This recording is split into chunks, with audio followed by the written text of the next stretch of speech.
Peace and blessings, family. I know I may get a little issue from a certain network that really don't like you using certain songs, but I'm in a certain type of mood. And for the sake of unity, I hope that you all in the same mood that I'm in. Hope y'all in the same mood that I'm in, because there is a great revolution about to take place.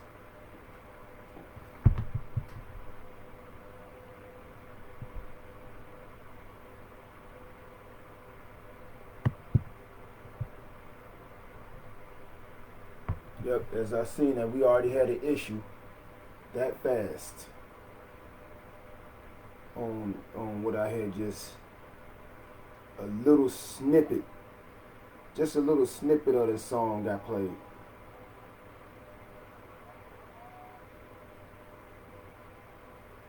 But we're gonna go ahead and move forward, right? We're gonna move forward because we're at a very monumental time. And gigantic forces that are at play. And we do not have time to waste time. And if I have to start this live all over again, I have no problem on doing so. Because what is to be said is of vital importance and a great cosmic significance to everybody on this planet Earth. In the name of Amun-Ra, the Divine Father, Mut-Nata, the Divine Mother, Khonsu-Kharas, the Divine Child, and all of us together, the Divine People, the Neteru. I am Pharaoh Hekara Metu Kepa Nu Ankh, the sovereign ruler of the Nubian Sufi Empire, gods and goddesses, the UTBA, the United Theocracy of Black America, of Black Canada, of Black South America, of Black Mexico, of Black Virgin Islands, of the Black Caribbeans, of Black Asia, Black Europe, of Black Africa, and the entire Black planet Earth, as well as the Black planet Mars, the Black planet Venus, the Black planet Mercury, and all the other black planets in this non-black planet solar system under the yellow sun. To one and all I say, Heka Hotep. I had went into a short description of Heka Hotep when I was breaking down peace in a few posts back. And I was basically saying the science of peace is not something that you just wish as an idea, right? If you know that they're down the street and they're basically, there are people that's pulling their hair out, pulling each other hair out, they fighting, they got guns, they shooting this, and you say, well, I'm gonna walk right through that hood, that ratchet hood, thug nigga mess. I'm gonna walk right through there with peace. You're gonna end up becoming what you walk into. Somebody gonna hit you because they gonna want to add somebody new in. You get a new piece of flesh, and next thing you're not gonna have peace. You're gonna have strife. Peace is something that you maintain within self. A lot of times when the police pull you over, you could be the hardest gangster in the world, but the police pull you over, right? You know, is the police word against your word, right? And as hard as a gangster some of you brothers are, and some of you sisters, you want to be just as hard as the men. But when a police officer pulls you over, what do?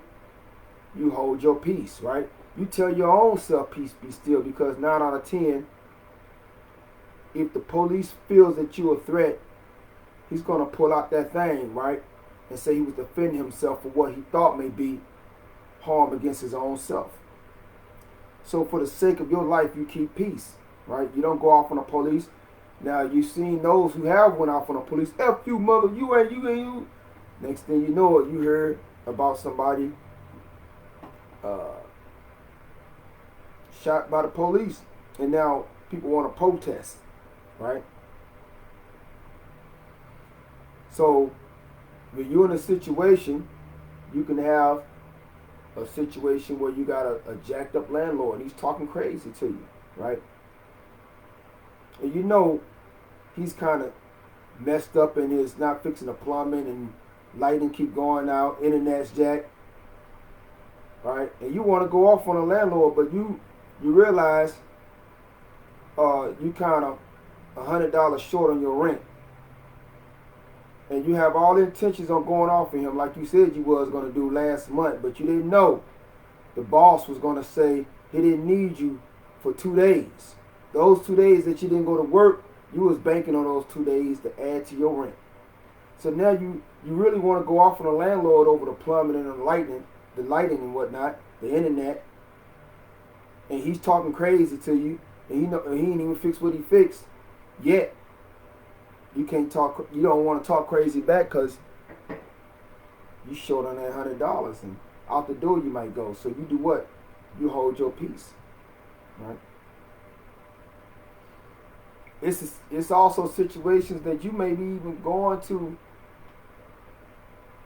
doing an internship. You're out of high school, you're in college, you're doing an internship. Internship is for a position, a corporate position. If you snag this corporate position, you can be making $2 to $3 grand a week as an executive.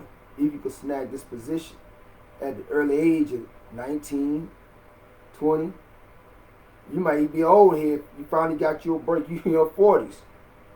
You know, you went back to school and you snagged up with some other cats, right? You're this close to getting to finishing that internship up, right? And you won't have to worry about going to work at the damn warehouse, like working like I don't want to say Hebrew slaves. I don't want to insult my African Hebrew like brothers and sisters, but you working like a slave up in there, right? You don't want to work like a slave in the warehouse. You don't want to work at the burger flip and get grease burnt on your fingers, right? But you got the person who's a high executive, and basically his career your career is in his or her hands, waiting for you to snap because they got you doing these mediocre missions and filing all this papers and all this stuff, and now you ain't gonna be able to get home for them then, right? And then you got people back home like you doing this internship and you ain't getting paid. You need to tell them they need to put some money in your pocket for the gas at least, so you can get back and forth. So you got all this going upside your head. What you gonna do? You're gonna go back and you're gonna cuss the folk out like, look, I'm getting problems. My husband saying I need gas money. You ain't paying me. My wife said I need gas money. You ain't paying me. You know what I'm saying? Or you gonna hold your cool. Because 9 out of 10 is the person who holds their cool. They keep their peace. They come around the next week or two and surprise and say you got the position. Check out that movie that Will Smith did called Pursuit of Happiness. Right? Pursuit of Happiness. It may be a situation, family. You don't know who got a gun on them, who don't got a gun on them. Right? You can be on your way in a corner store. Ugh, damn, somebody accidentally stepped on your foot, right? Hey, the store was crowded. Your son, your daughter's running around, your grandchild was running around to go get a bag of chips. You try to grab them, right? You move this way, somebody's coming this way, stepped on your foot, right? Nick, don't you be stepping on my, we need to watch where you going. Boom! Next thing you know, you on the news. Now it's the person that's shot, but the one who got shot that's being carried off in an ambulance, right? You know that person had a gun on them, right? They didn't know if you had one on you. Right? Oh, damn, stepped on my foot. My, then you gotta take the patience and the wisdom to say, let me get this person time to see at least they're gonna apologize. Right? 9 out of 10, they will. Except if you in LA on the trains and stuff, and you might have to say a little something on the trains. But 9 out of 10, they may apologize. My bad, sorry about that, right? Because guess what? You may be the person that stepped on that person's foot, right? You never know, right? A whole lot of wisdom can save a whole lot of people's lives, right? So you knowing, right, when to hold your words, when to keep certain actions, right, restrained. You control your own self is how you hold peace. As it said in the story of the Jesus or the Yahshua or Esau 2,000 years ago, went on a boat, and the storm was threatening to swallow the boat up, and the disciples ran to wake the master teacher, the Sufi master teacher up. The boat is going to get swallowed. This storm is going to overtake us. And his words was, "You are so little faith." And he stood up. God woke me out of a good dream. I was on a good shamanic vision. Went up and said, "Peace be still to the storm." He shut the mouth of the storm. But before he could shut the mouth of the storm, he had to shut his own mind. See, he didn't have a storm of fear in his mind, right? Everybody else had that fear of a storm. So on a psychic level, they were probably the ones who subconsciously created the storm by having fears of the storm, right? But the master woke up and he had no storm in his mind. He had a sunny consciousness, right? A sunshine consciousness, right? That Ra consciousness, right? That Amun Ra consciousness. And he said, "Peace, what? Be still." Right? And peace is not just a word, family. Peace also is an angel. One of the names of God, or one of the sons of God, one of the names of the sons of God is Shalem. When you go back to the ancient Canaanite tradition, that was an angel that was associated with the planet Venus. And then the other twin was Shamar. Something was Shamar, was the other twin. So the word peace is really an angel. It's really a power. Right? And this is what we teach in Heka. We teach you that words are power. Right? And if you could control that power within yourself, then you can control that power that is within the world. Right? Because every word has in it power. That word could be either a word that is full of creative power, that's Brahma. Life-saving power, that's Vishnu. Or destroying power, that's Shiva. But even Shiva is not altogether just destruction. He's another form of creation that we're going to get off into another time.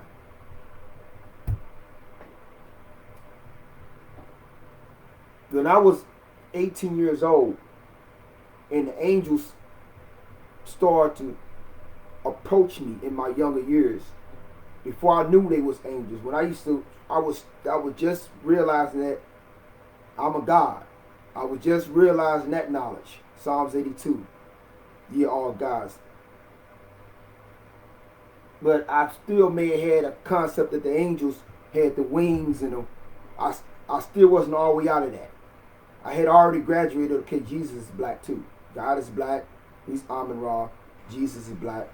You know what I'm saying? But I didn't graduate to the angels until the angels actually started to visit me. And when the angels visit me, they look like any other man, woman, any other man or woman. Except when they sit down and they build with you and they give you wisdom and they leave the scene, you never see them again, and you never remember their name, because they was just a temporary visitor into your time and space, into your decade. Some may pop up in the 1950s and talk with a brother and inspire a brother to do good works, and there go Martin Luther King. Some angel might pop up in the 1940s and tap on a brother's shoulder and give him some wisdom, and there you go Malcolm X, right? So the angels, they dip in between time and space. Like the Moors say, the angels are the thoughts of Allah, right? Manifested, right? So when angels came to me, sometimes they came to me as men. The two angels came to me, one angel when I was in the library in 1993. I had me and my buddy with me in the library looking at all the good. I used to go to the library. Back in those days, there was no internet. I had 30, 40 library books. Books on Africa, books on Kemet, all type of stuff. Revolution, the government, all type of library books, all the way up to stacked up to the ceiling. One day, I was walking, and it was a black man of my complexion, but he had a different type of face. He kind of looked like that brother who played, who back in the days who played the Martin Luther King movie. I forgot his name. Let me turn this fan over for a second, family.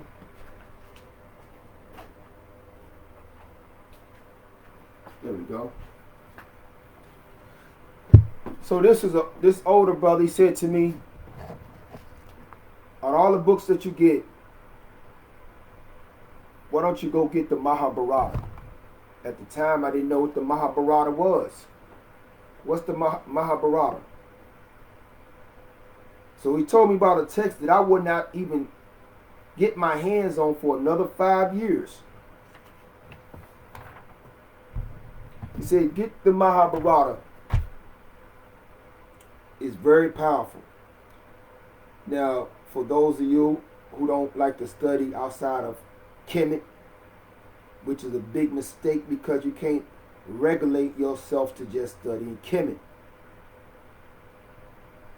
The ancient Kushites were all around the world, establishing civilization and literature that lasted for thousands of years. So you can't just, and around the world, so you just can't lock yourself on to just Kemet. But this is the book that angel told me to get. It was a black man told me to get this book called the Mahabharata. And because he told me to get it and it wasn't on my radar, I never went into trying to look for the book until I end up in the county. When I end up in the county, some 5 years later, going through the little library there, this book popped up. And when I looked into that book, it blew my mind, because it was all about, Krishna was talking about liberation and in this concept of liberation and different lives and stuff. It blew my mind. Blew my mind. In that same year, 1993, I went back to the library and ran into another angel. And this was in Milwaukee, so I'm like thinking about that library may have been a headquarters of the angels station here in this in the Midwest at the time, or the Anunnaki, because that's where they were, Anunnaki. So when I said angels, I want y'all to understand, I'm not talking about this, the flapping wings. I'm talking about Anunnaki. I'm talking about Elohim. I'm talking about Neteru, Arisha, the exalted assembly, the ones who, when we read about in the Quran, and say, we sent down the Torah, we sent down the Injil, we raised up Prophet Musa, we raised up. That's who I'm talking about. So I'm in the library, and I walk by another angel sitting there with some books, and me and my buddy was talking. Next thing I know, he says, young man, I need to tell you something about words. And, you know, at the time I was in my super black power, had my little natural. And to me, what I'm gonna listen to this brother, he got a James Brown. Because the brother was he was dark skinned, he had a James Brown, had the James Brown. And I'm like, why should I listen to this man? He got a James Brown. You know? So I was looking at the superficial, the perm and all that. But the wisdom that he said to me, I ended up finding out about the Trimurti years and years later. And he said to me, master your words. Your words can do three things, young man. Your words can create. Your words can preserve. And your words can destroy. Thank you, OG. I appreciate that. I dip out.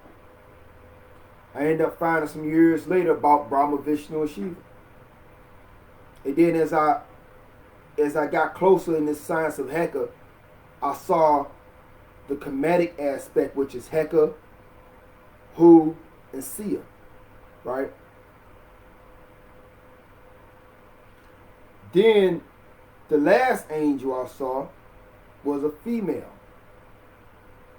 She was light-skinned female, by my mama's complexion, young. And I had my black kufi on, and I had on my black khakis, militant out, sitting with my books at the library. And she just walked up to me and said, I saw you in my dream. I saw you in my dream. And then she dips out, right? I didn't get no name, didn't get no number, nothing, right? Because when you come across these angels, they resonate a frequency that's so high. Any carnal desires, any carnal lust is obliterated. So though she was attractive, someone I would have had at that time as a young man, I would have tried to get on her, no lie. But the energy that was radiating was so exalted, my mind was not on nothing fleshly. It was like, it's like my mind got lifted into the higher dimensions. And by the time I was able to come back down to lust mode, the female angel dipped out. Feel me?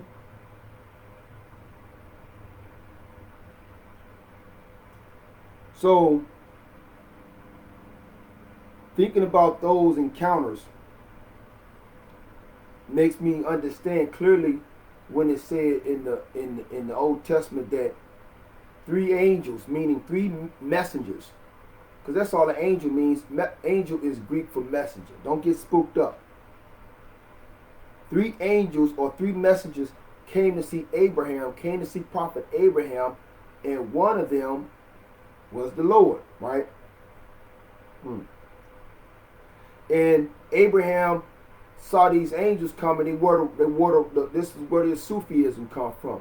The Sufism, or the Sufi, the one who wears wool, is really describing the wool garments that these angels wore. These soft wool garments. And from these angels, or these Anunnaki, the prophets or the masters started wearing them as well. Right? So, Prophet Abraham told his wife, baby, we need to cook this food. Get that lamb cooking. Come on, we get this bread together. Get this bread baked. Look, we got to get this wine. They probably thirsty. This water. You know what I'm saying? And this is, you know, if you relay this message to an average diehard Christian and say, oh, that was Jesus. No, Jesus did not exist. This is talking about the actual God. The actual Allah. Jah. Jehovah. In the form of a man. Because the book said, the Old Testament, 3 angels came to see Abraham. One of those angels was the Lord. So who were those other 2? Seemed like those was his divine bodyguards. Like, yo, we got the Lord. We're going to walk with you, Lord. We're going to make sure nobody tripping with you. And they got their swords. Right?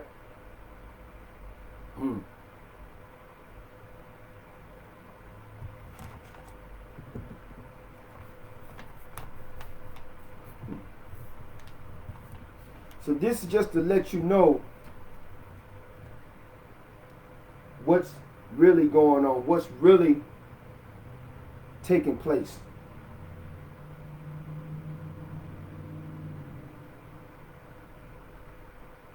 There is an intercession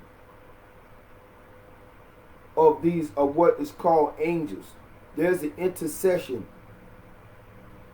of these angels with those of us in America and around the world who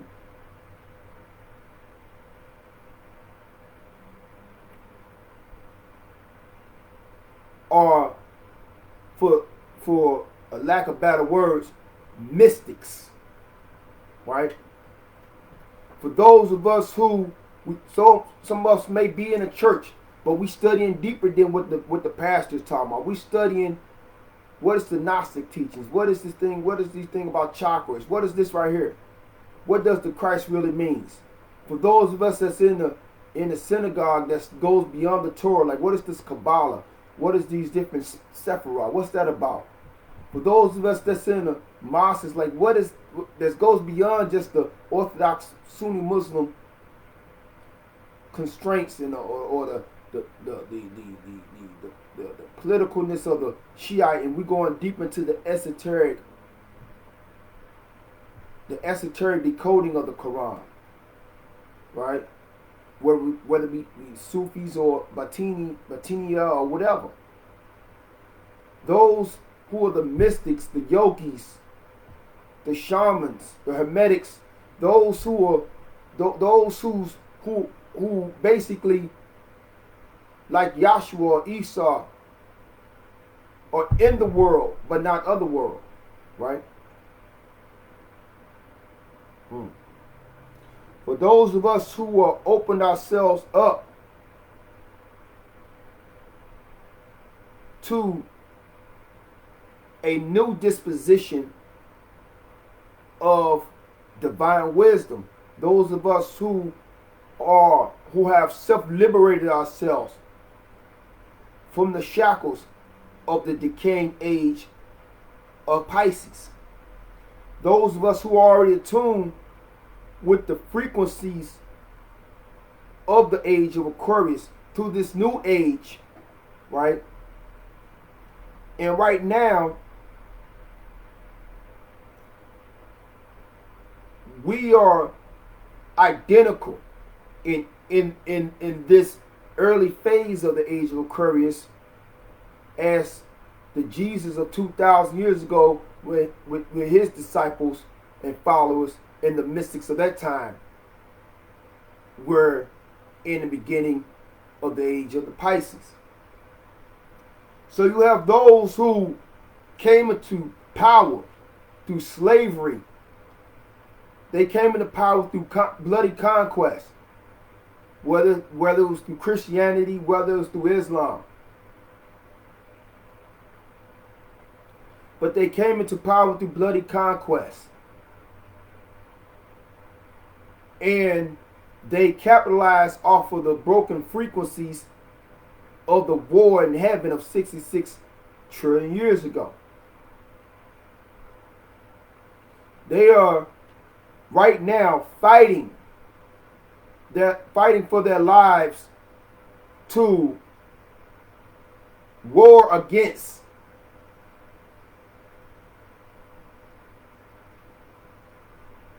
the planets in their divinely prearranged mathematical rotations and revolutions through the Milky Way galaxy, which is every 25,000 years the yellow sun makes with the planets. They're trying to fight to keep their Pisces age power going into this age of Aquarius, and it's not going to work. You cannot put new wine in old wineskin lest it burst.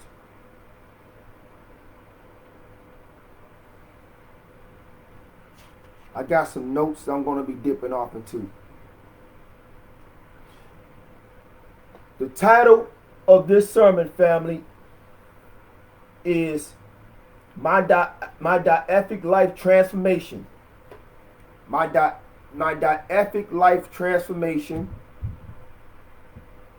back into the God Dionysus in the age of Aquarius revolution.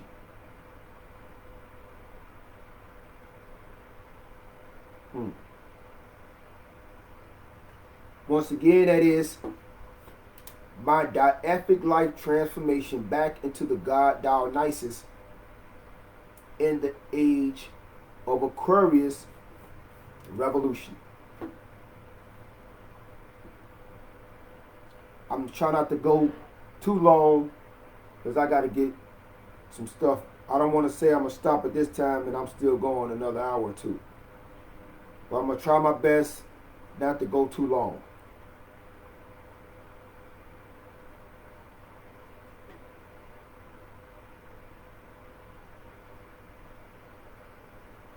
I was talking to a brother about the elites. The elites' plan,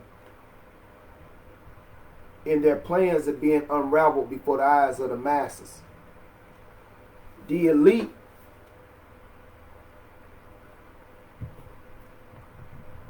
or let's say call them the banker elites, right?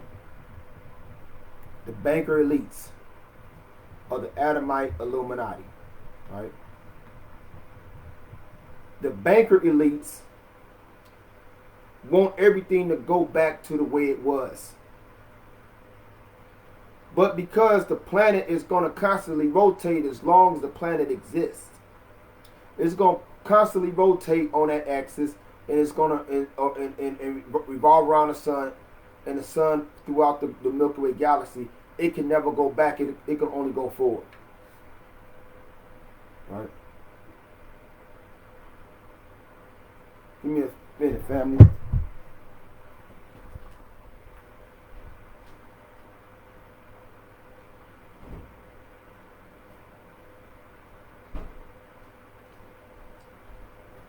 Gotta get that H2O going. Gotta get that H2O going.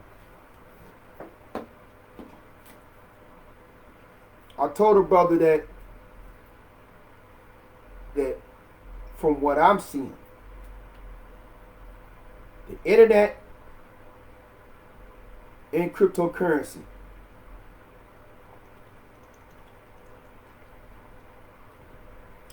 they come from the Anunnaki.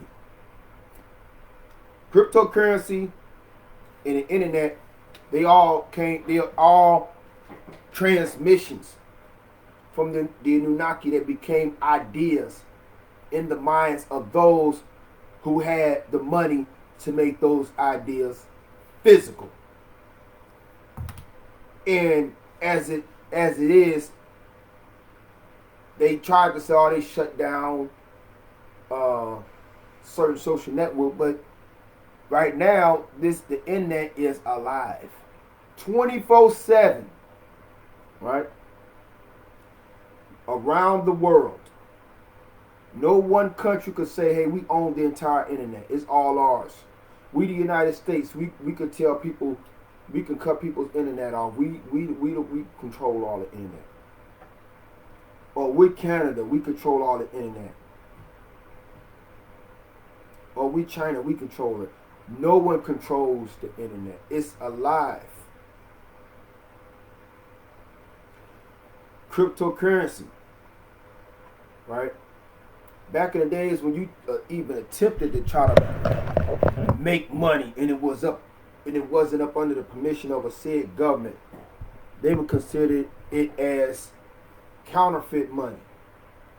But now dealing with cryptocurrency, you can actually make your own currency.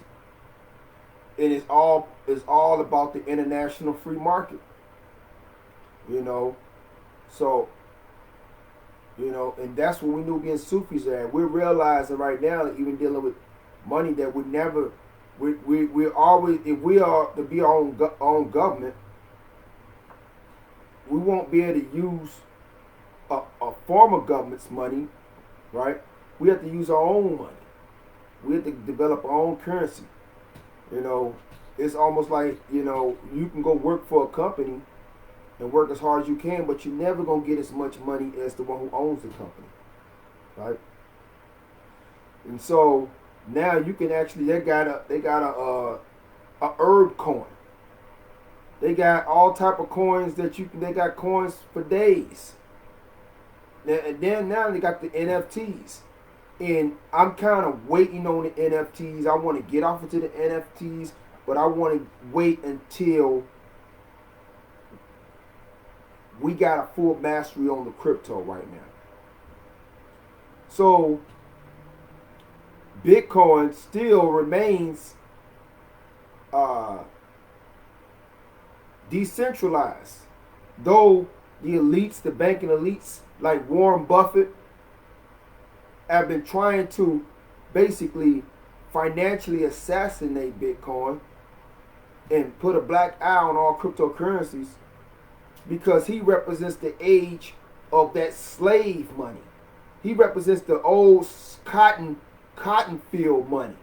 He represents that old banker elite money, the banker, the oil, the 1920s and 1930s industrial complex money, right?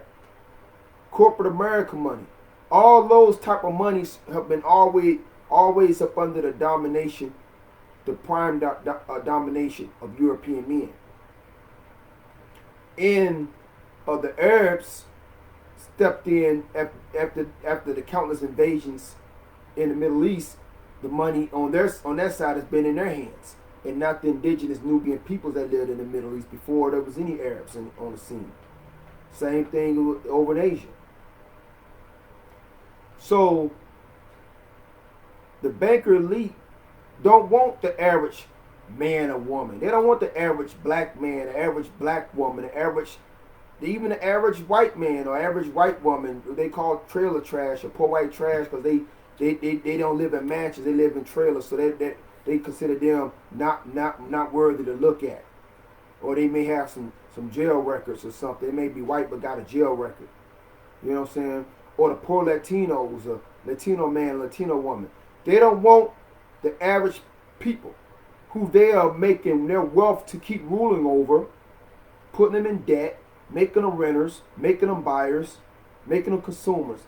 These are the people who they depend decade after decade of keeping and maintaining their wealth. They don't want those people, us, to be looking next door to them as billionaires on the golf course with them. Because when we dealing with cryptocurrency, family, that's a ticket to you becoming a billionaire overnight. I'm about guarantee you could become a millionaire overnight with cryptocurrency. You could become a billionaire overnight, right? If the people come together on it, right? You waiting for somebody else to pay you a paycheck. Make your own money with cryptocurrency. You don't got no assets. Banks turn you down. They got crypto tokens now. You understand? So it's all about the lack of control. And this is also why the banker elite enlisted Joe Biden to go after. First he went after the Bitcoin. He went after them, try to put regulations out on the cryptocurrencies and try to say, we want to know. This is one thing with Coinbase. I'm dealing with Coinbase right now, but I'm about to leave Coinbase alone. Every time I go to my Coinbase, they ask me, we want you to resubmit your information for September. And I'm finding out that Coinbase is connected with the CIA and all them, IRS and all them folks. And that is not what cryptocurrency was supposed to be. Decentralized and protected entrepreneurs from those vampirish decentralized entities, right?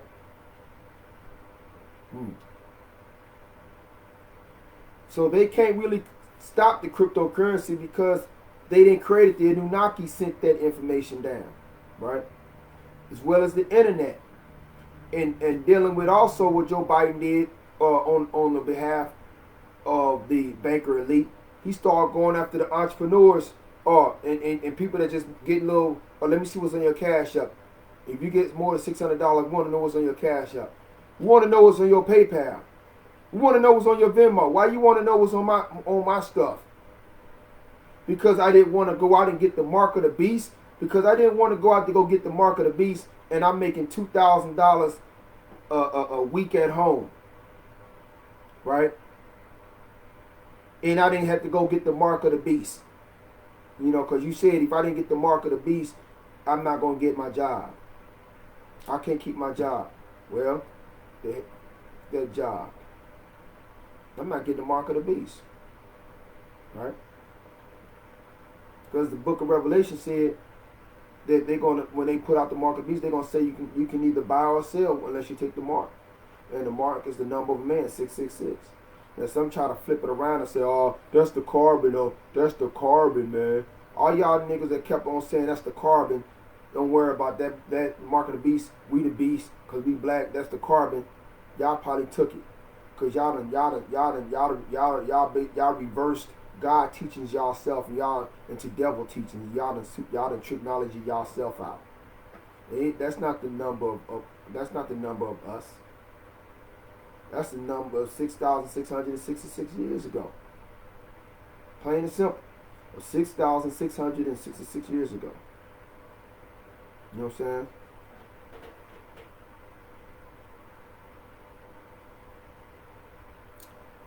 So, when we dealing with this thing, is we understanding that the elites are running out of time. The elites only came into power and rulership 500 years ago, to be exactly. That 500 years ago was between the year of, actually it was between the years of, because we came into that 500 year connection in 2021. So I could say around the year 1521, according to the Gregorian calendar, is when the black man went all the way to sleep. And we didn't go to sleep because we was cursed, or because of Ham looked at Canaan, looked at Noah, no stuff like that. Because we wanted the planet to get recharged, family. We went into this so-called slavery, which really was prisoners of war, and got our lands taken over, right, by colonial invasions. We represented the we that is in the Holy Quran, the exalted assembly over this planet Earth. We represented those gods and goddesses. Right? That's who we represented. In the supreme God, we worked under the supreme God, who wisdom was going to rock for 25,000 years. So we ruled around him. So our Elohim circle of planetary rule only lasted 7,000 years. You can get about 3 ciphers in 25. Right? Let me make sure. Because, you know, when you say stuff online, your mathematics got to be tight like Mike and Nike. I'm not going to have my Nubian Sufis go out there and these numbers ain't right. Because even though I can say this same teaching over and over again, I want to even make sure that I'm writing it exact. So we got a 25,000 year cipher, because there's a supreme God who acts as the actual Amun Ra that the other Neteru had to bow down to. You know what I'm saying? So we got the Neteru. So yeah, about 3,500 years. Oh, excuse me, not years. About three and a half times, something to say. So So 7,000 goes into 25,000, 3.5, 3.5 times. So if we was to go back 500 years ago, right? We go to 500 years ago.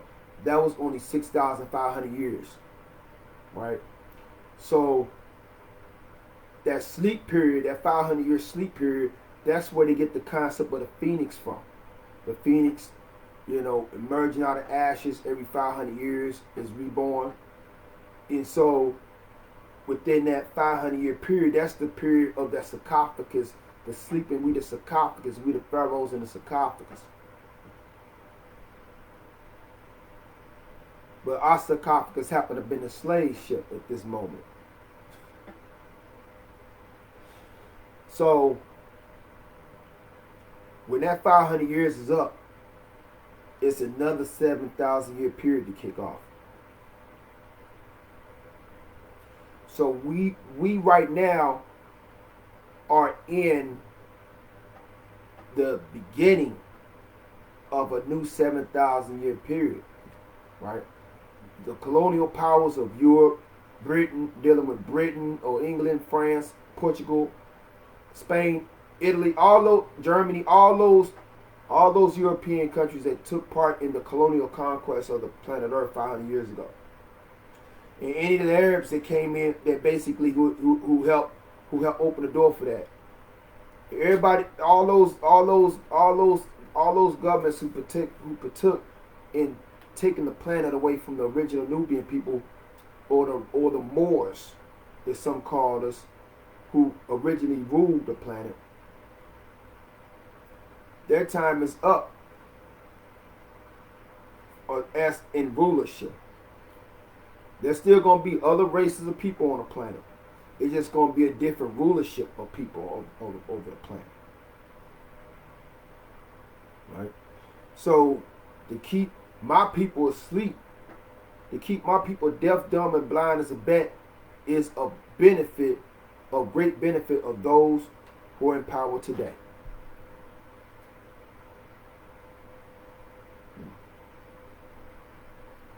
So, the Anunnaki on the other planets in our solar system, the 6 other planets, we got 2 planets that was damaged in that war in heaven. They've been fixing on that planet. So we're going to be saying 9 planets in a minute, because they almost finished with those other 2 planets. Those planets was damaged severely during the war in heaven 66 trillion years ago. They fixed those 2 planets in this damaged up planet.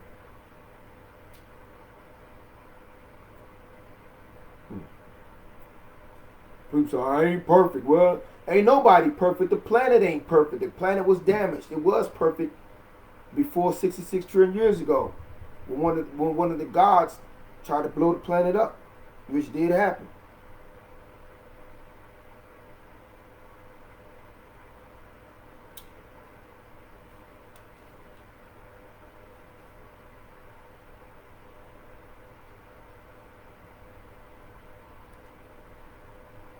So we're in a pivotal time. And the Anunnaki, this internet, this cryptocurrency is nothing compared to the abundance of supreme technology, of supreme cosmic, of supreme interdimensional technology that the Anunnaki are channeling to this planet. Right now, there's more technology.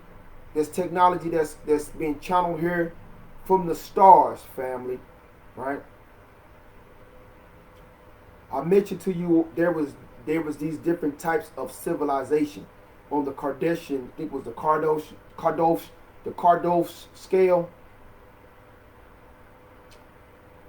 You got the type 1 level planet, type 2 level planet, type 3 level planet. I used to say type tier. Type 1 level planet, that's a planet that's using all of its natural resources of its planet as energy. In order for a planet to use all the natural resources and all of the energy of the planet, it has to exist as a global planet, not a United States over here, not as a Canada over there, not as a Russia over there, not as a England over there, not as a Africa over there. It has to be a global government. In a global government will basically be accessing the energy of this planet for the benefit of the planet. There's energy within the planet that we haven't even tapped into. And that's because you have to be at a God consciousness to do that. There's interdimensional portals that you can draw in from this planet without taxing the resources of this planet. There's ley lines that lead to portals, interdimensional portals that we can access. Right? And the planet Earth is supposed to be like it's supposed to be like the 6 other planets in our solar system. These are highly evolved, technological, advanced planets. They're not barren planets. They basically got the Amara shield going, meaning they're hidden. So when NASA goes to Mars, they see nothing but desert. But if there was an astronaut that was a mystic, a shaman, a yogi, a Sufi, and that astronaut was able to polish that third eye, through his spacesuit, he'll be able to see golden cities on planet Mars. He'll be able to see rivers and streams and grass. The grass may be purple or something, right? So the Anunnaki on the 6 other planets, they have veiled their world.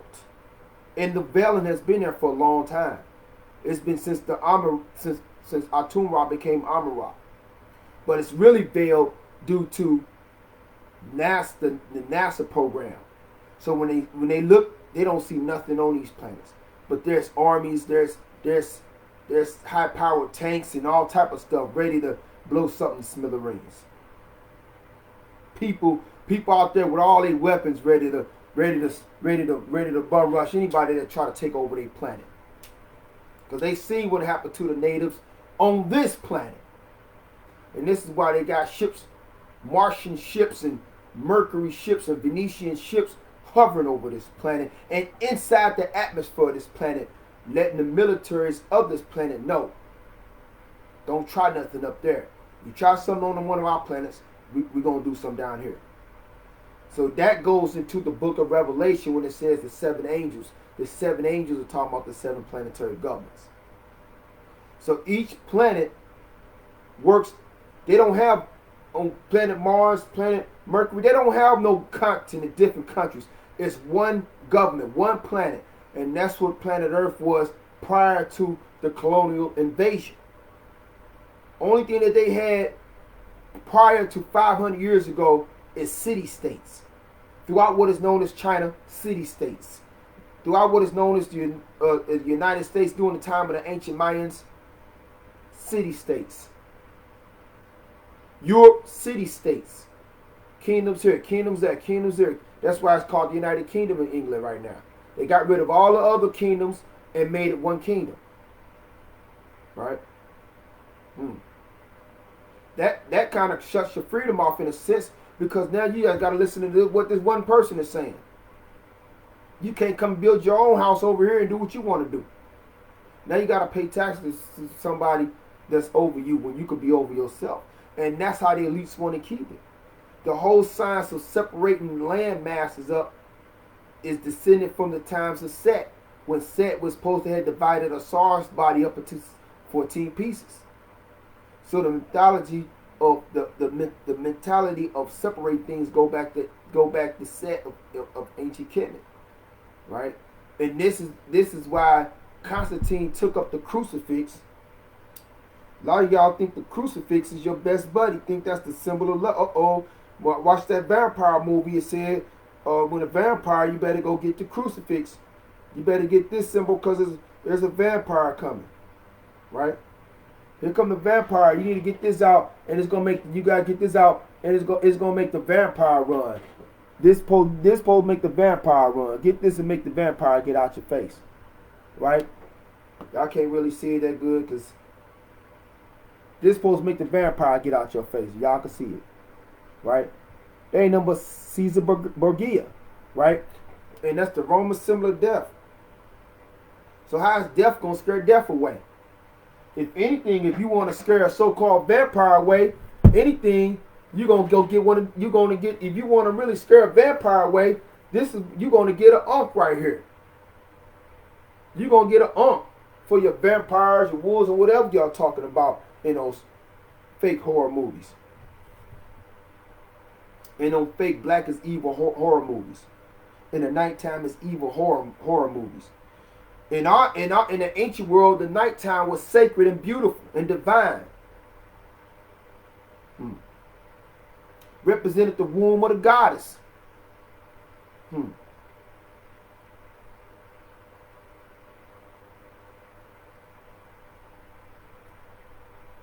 So the colonial powers, they are basically, they remember the origins. They remember how things was. So all the separations of land, the Native Americans, the so-called Native Americans, well, you say, well, we black people, we the real Native Americans. Or even those who was here and they are the reddish with the straight hair, Native Americans. Regardless, the Native peoples did not look at what is now called the United States and, okay, this is Missouri over here, this is Illinois over here, let's go down here, that's Ohio, that's Texas. They looked at it as one land. One land. Right? And so as we go into a global consciousness, we're going to have to understand we're on one planet. Now, the heartbreaking part for the elites is that even if they was to embrace a one world government, a global government, they still want to keep their pale selves in power. But no, the planets are not going to honor you staying in power because you were not the person, you were not the people who was in power from the beginning. They're going to, the planets are going to say, where are those pharaohs at? Where are those Pharaoh Tahakas at? Where's those Pharaoh Amenhotep at? Where are those pharaohs at? That's who we are recognizing, because it's the job of the pharaohs to do what? Enforce Ma'at in the land. And you elites have not been enforcing Ma'at in the land. You have been enforcing the opposite of Ma'at, which is Isfet. You have been enforcing that for 500 years, and you want to continue to enforce it for another 500 years. The planet Earth can't take another 500 years of you beast. The Earth said it would rather flood and volcano itself out of existence than to go through another 500 years of hell on Earth, right? So those who went to sleep 500 years, we didn't go to sleep so we could stay asleep. We went to sleep to let the planet recharge and to let ourselves recharge and then reassume our seats of power.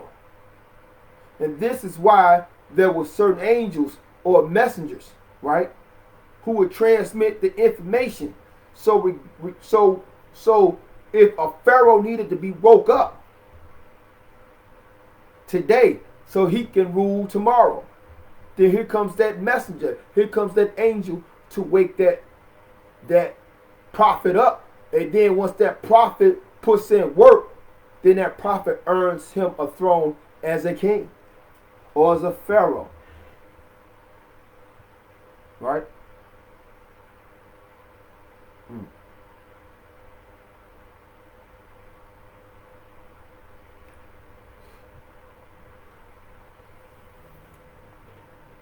I want to mention something real fast, and I'm going to go into these 3 different dreams, or 4.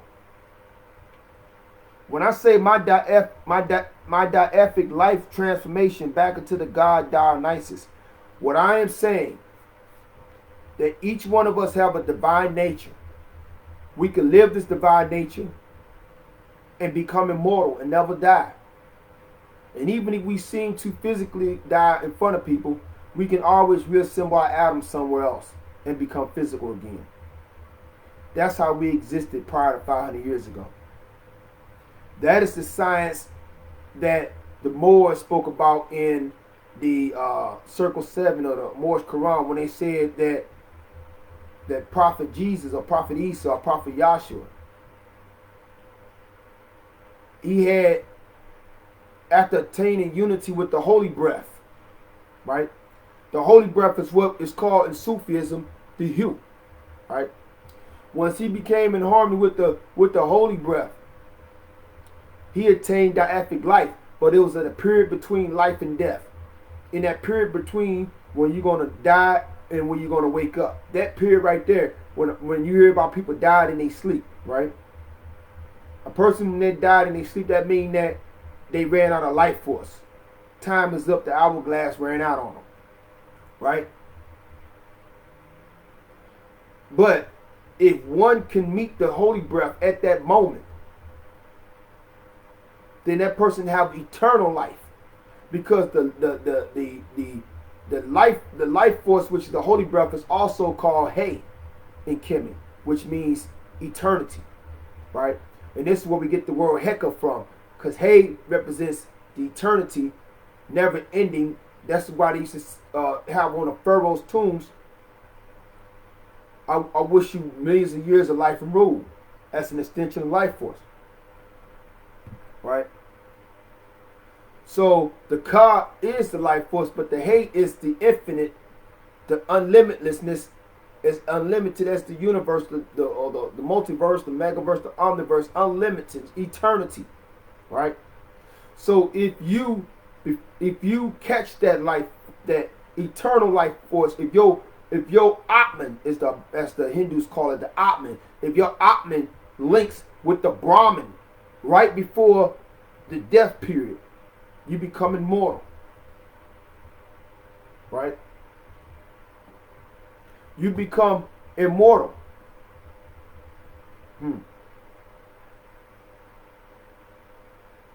Some people would just go through life.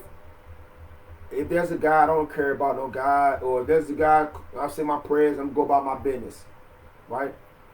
And they go about their business without trying to add on to their life force. Right? A lot of us don't respect the life force that we have within us. We think that the life force, you know what I'm saying, ain't about nothing. Right? The life force is, like Mary said, it's the God in me, right? That's a Mary, the gospel singer, she sung that, it's the God in me. That's that life force that is within you. That's what's keeping you alive, right? When they said in the Bible that the Lord breathed into Adam and he was a living soul, right? What that mean? Well, you got the baby, you got to smack the baby. That's the go for life force, right? When they said that the ghost left the body and the person is dead, right? The life force left him, right? It's like your life force is almost like it's like the gas. It's like your gas. I ain't talking about the gas that the youngsters talking about. I got that gas. I ain't talking about that. I'm talking about the real gas is the life force, right? I want y'all to understand this.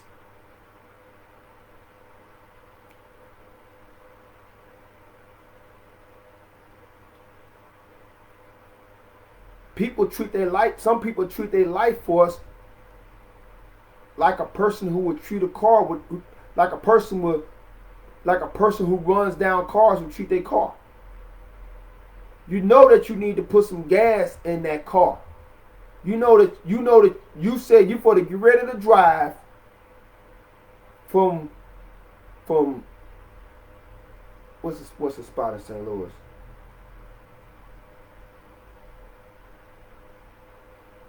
I had a spot up. It was on the tip of my mind. It's a spot. Bellefontaine. You about to drive from Bellefontaine, right? How much you got in your gas tank? $10 in your gas tank? You about to drive from Bellefontaine all the way to the south side, South St. Louis. That's kind of a far stretch. You gonna put any gas in the tank? You just gonna just take that $10 and you good? You know, some people got cars that eat the gas up depending on what type of car it is. Some people got a big old car, big truck. And $10 gas it'll get you all the way from Bellefontaine to deep south. Let's say Fenton. Let's even make it farther. Fenton. On $10 of gas. Some people like to be daredevils and say, I'm gonna do it with $5. Cause I need to buy my pack of cigarettes this other $5. You know what I'm saying? I need to go buy me my favorite beer at this bar with the other $5. So I'm gonna try to make it with $5 from Bellefontaine all the way to Fenton. And then you get mad because you ran out of gas. You stuck somewhere, ran out of gas. Right? You stuck 3 miles from Fenton, ran out of gas. Right? That's how your life force is. You can run out of life force in anything that you're doing. Oh, I'm going to be this football player. Ooh. Bam, boom, boom. And your life force is going down and down and down because you're using so much of it physically. Man, I'm for the work like a Hebrew slave, man. I need to get my money. That's what you talking about. Now you're burning so much of your life force because you're not understanding that where you work at, they're buying units of your life force. Your hours are units of your life force. You know what I'm saying? And you're working. Now, it's cool to work at a minute because I done worked so many jobs I can't even count them. But to work, save up money, and so you can put it into a business that you can turn into autopilot where you ain't got to work for nobody. That's what I've been trying to do. What I've been trying to do in harmony with my ministry, the Nubian Sufi Empire Gods and Goddesses, is also to have my record label, Nubian Alchemy Films. My film company, Nubian Alchemy Films. My record label, Nubian Center Records. My corporate entity, which NubianSufi.com, we just won a multi-million-dollar contract out of Buffalo, but we can't even look at that money until January. So I'm not even gonna count. I'm still broke until that happens. But I want to fill in the gap between now and January. But I'm setting up where I gotta work a little poop butt job. I'm in the warehouse sweating. They talking to me crazy. Or I gotta go over here. Whatever I gotta do. And I go take this money, put it into NubianSufi.com, put it into Nubian Center Records, put it to Nubian Alchemy Films, so they could be autopilot, right? And I don't gotta work no more. I'm retired. I ain't working no more. And guess what? The wife ain't working no more. Guess what? My sisters and my brothers ain't working no more. Guess what? My nieces and nephews, they're going to have to work because they ain't putting no work, but they're going to work for the family for a little bit. But guess what? My children don't have to work for nobody. They are the owners, right? And their children ain't got to work for nobody. And their children ain't got to work for nobody. And their children ain't got to work for nobody. We talking about the generational wealth that your Rockefellers been on over 100 years ago. You know what I'm saying? That's what we talking about in the Nubian Sufi Empire Gods and Goddesses, right? I hate when I gotta go. Y'all got some work for me to go. All right, I'm probably gonna do there a couple of weeks of work. I hate it because I know each hour of those 8 hours, units of my life force is being taken out of my soul. You can get your money back, but you can't get this life force back, right? They're buying your life force, and it's the life force, that the electrical energy of your life force is what's keeping their businesses going. So you think that your life force is nothing. Your life force is electrical energy, just like the light that's keeping this room lit up, right? And when you work for somebody, they're not just buying your hours, they're buying units of life force. There's life force. If you can get a thermo, one of them radio, if you can get one of them infrared goggles, when you see the infrared goggles and you're able to see people, that's not just a heat signature you're seeing their life force. Thermo energy is electromagnetic energy. And so the wealthy millionaires that, let's say the wealthy billionaire with wealthy trillionaire elites, they don't want all their workers to leave because their life force is keeping their world going. But when the people say, no, you're not getting none of this life force. Oh, you can't have none of my life force. No, you can't have none of this life force, homie. I'm using my life force to power my city that we just built. We all come together. We all. That's why I don't want to hear about no. I don't like that bitch. I don't want to hear about no women, no cat fight shit. I don't want to hear about no. I don't like that nigga. No thug that want to bust another brother in the mouth shit. I don't want to hear none of that because it's getting in the way of us coming together as living cities. We can hold hands, family, and become a whole city. An electromagnetic powered city, just holding each other's hands, coming together. We could become Wakanda, just coming together. It ain't about no the buildings, the high-tech buildings. We coming together can create a Wakanda.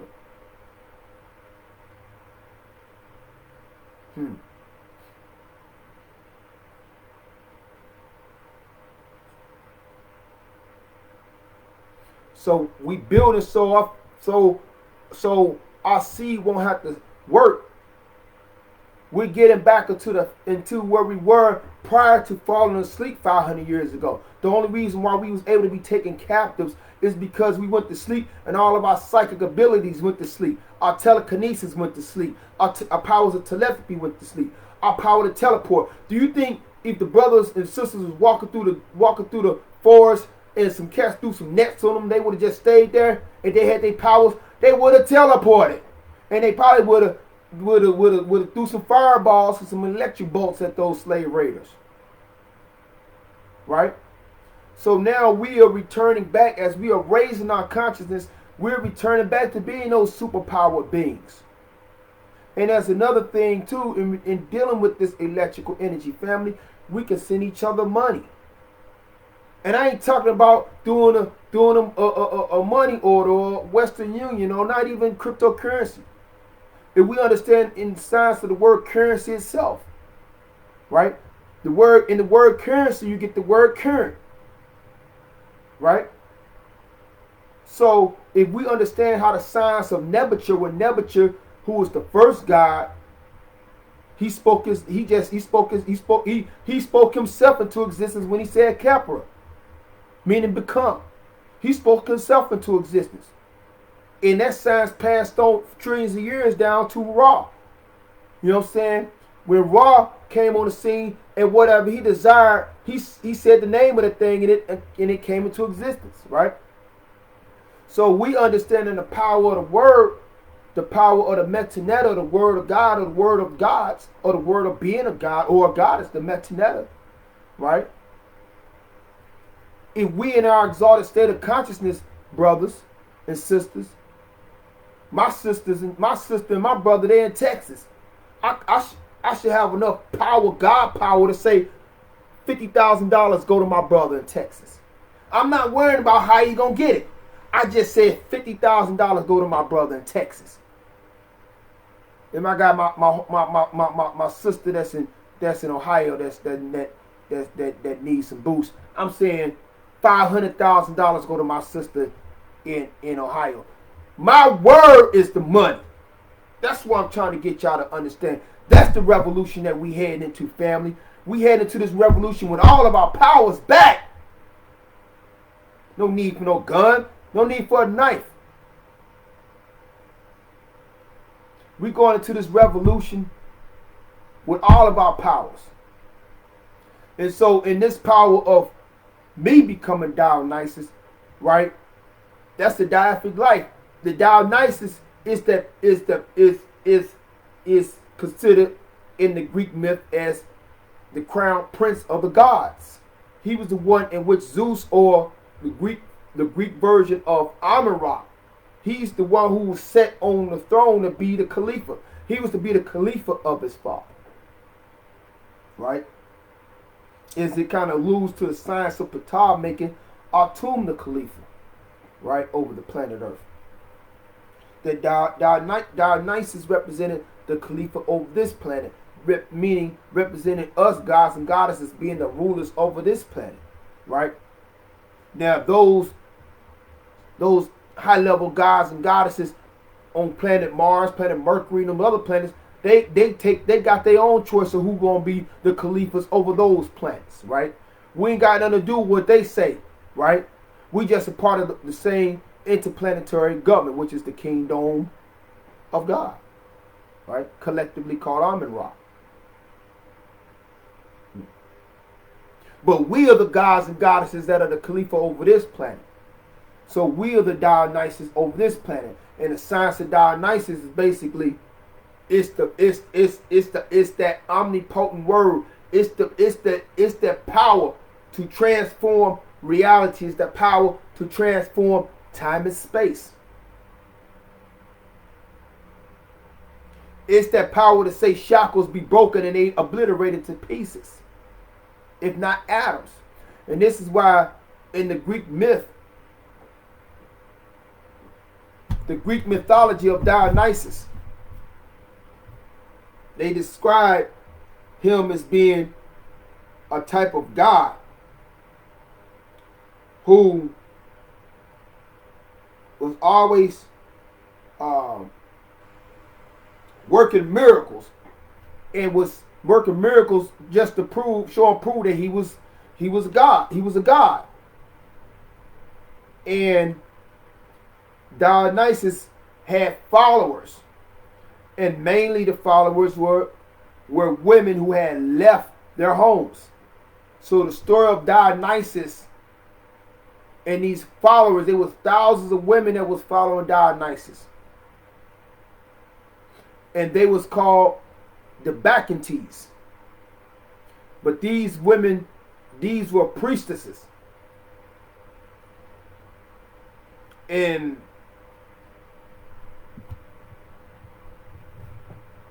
these Bacchantes were basically like the first witches. If I had to use the word witches, they was the first witches.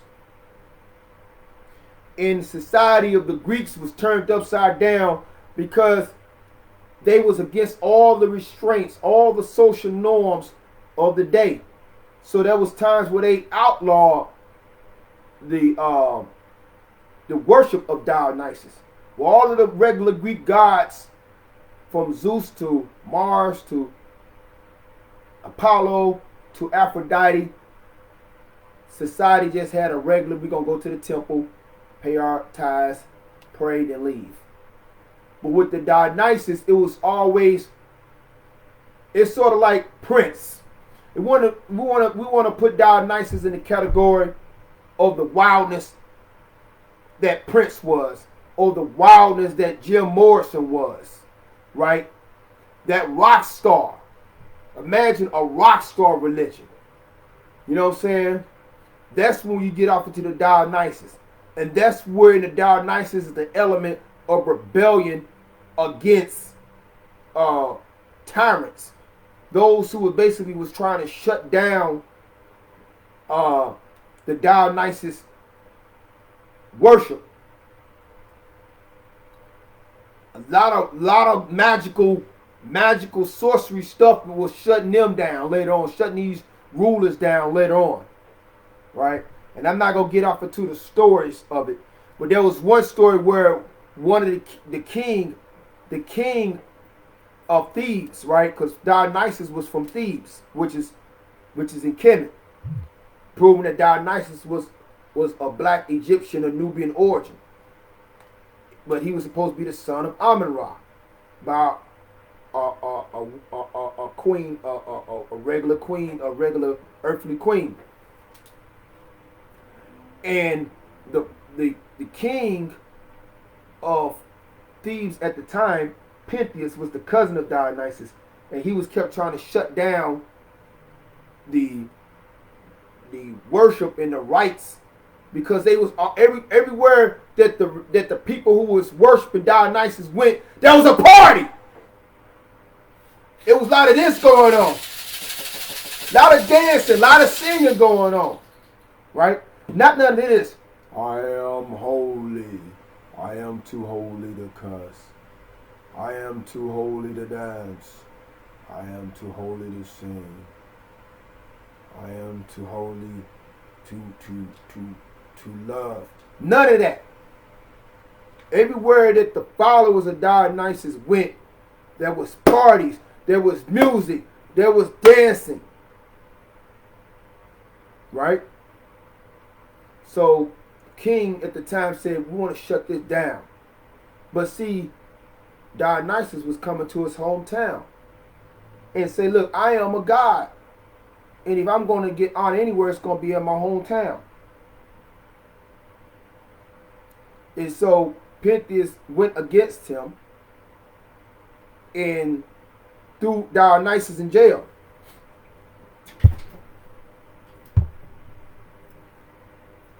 The thing about Dionysus was this. He was the god that you cannot shackle.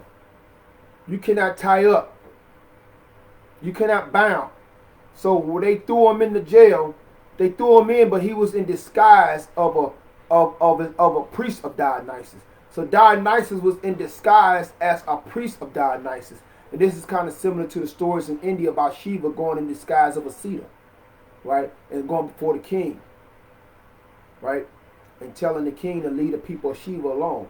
But in reality, that is Shiva, who is the disguised Sita or holy man, right? So Dionysus in disguise of a holy man or a priest of Dionysus was like, why are you trying to stop what we're doing? We're not hurting nobody. Everybody's having fun. Everybody's feeling liberated and free. They dancing. Ain't nobody hurt nobody. Why are you trying to stop us? And so he dissed Dionysus, who was in disguise, and there was a blind prophet. I can't remember the blind prophet's name, but there was a blind prophet, and he was like trying to warn this king, but the king did not want to listen. And the king was upset that every time they tried to bound this man who was Dionysus in disguise, the shackles kept falling off. And every time they tried to lock up all the followers broke loose.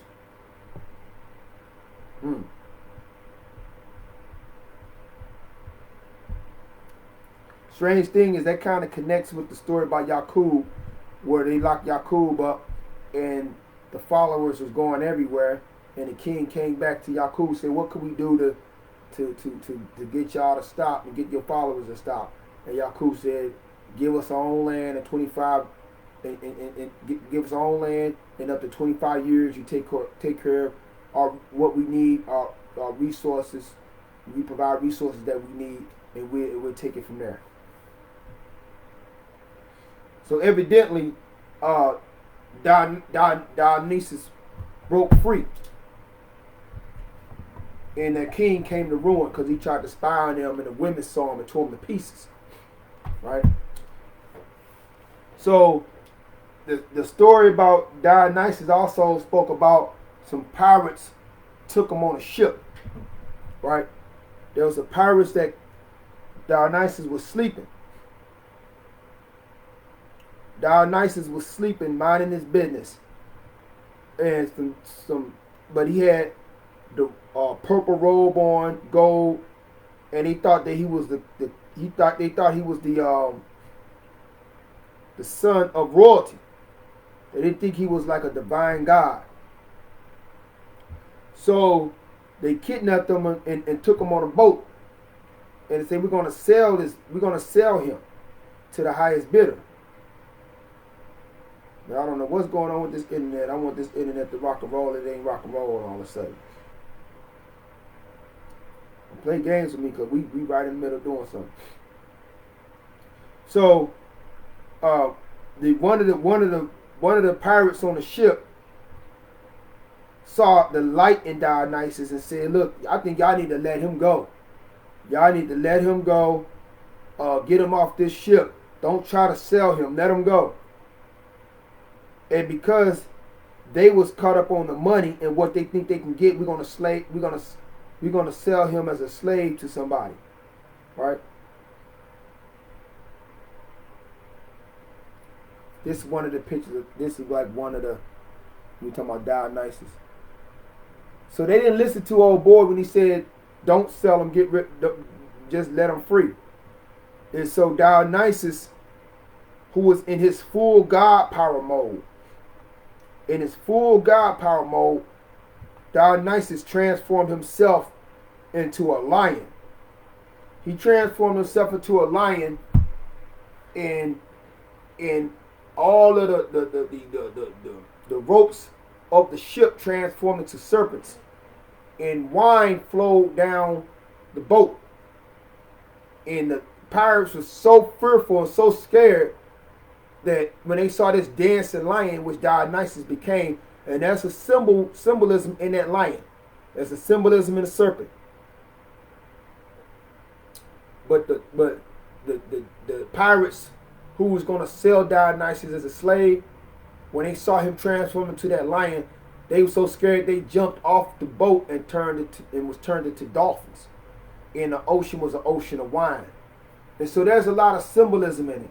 And so our take on that was that Dionysus represented those seers, right? Those Sufi masters, right? Those hierophants, right? Those sorcerers, so to speak, who had not only power over themselves, or powers over time and space, but also powers over reality.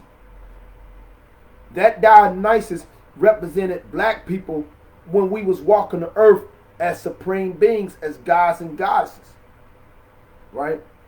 So at that hour, that nobody on the planet was able to shackle us. No one on this planet was able to sell us off into slaves because we had our powers. Each black person was Dionysus. Each black man was Dionysus. Each black woman was Dionysus, right? So as I was saying, the event of the slave trade came in 500 years ago, right? A little bit after 500 years, because then we got to think about when we went to sleep. The slave trade really didn't happen that early. It was still some stuff going on. We still had our power. We still had more Spain going. But when we start getting it, or the end of Moorish, it was kind of the end. You still had some Moors a little bit there, but there was no official slave trade. But when we get off into John Hopkins in 1555, now you're talking about a good 30 years into the future. Look, 30 years from the time we went to sleep. So now you're looking at that the 85% of the black planet was asleep. Let's go ahead and calculate that. 1555 minus 1521.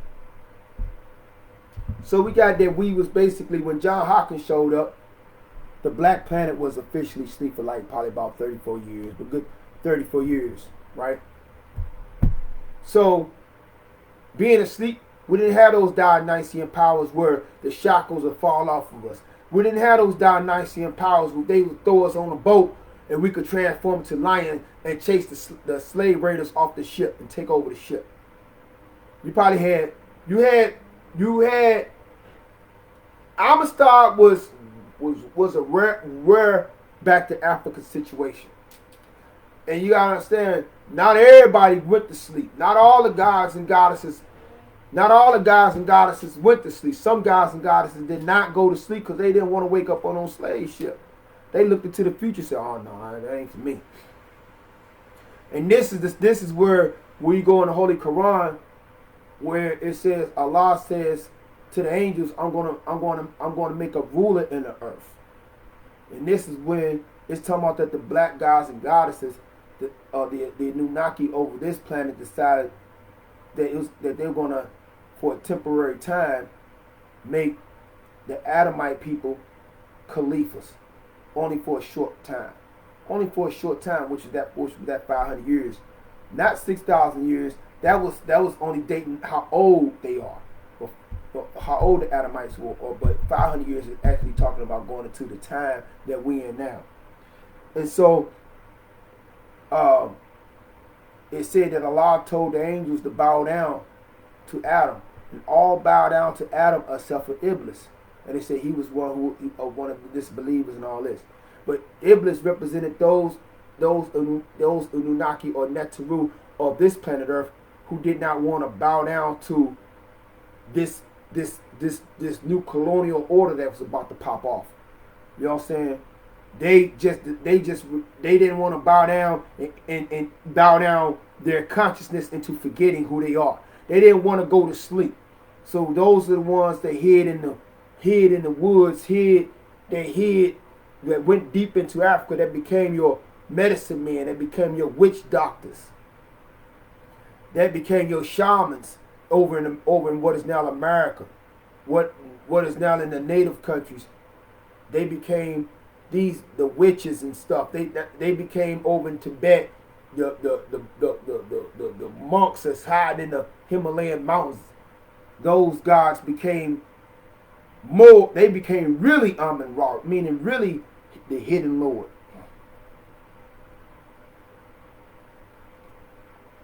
And kept their powers. Where everybody else went to sleep and lost their powers and woke up on the ship. So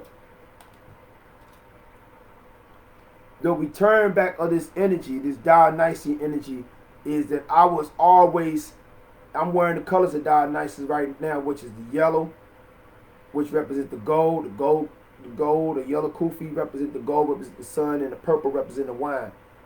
This grape right here is similar to Dionysus, because it's from the grape that you get the wine. And so we could say for 500 years that we have been crushed as a people. Out of that crushing, we are the grape that's been crushed as a people.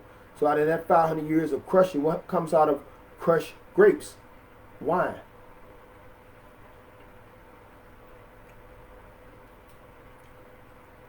So the story of Yahshua turning water to wine, what does that mean? As we enter this age, as we not enter, but we already in the age of Aquarius. Right? Let's say as we enter deeper into the age of Aquarius. We like at the very beginning of the age of Aquarius.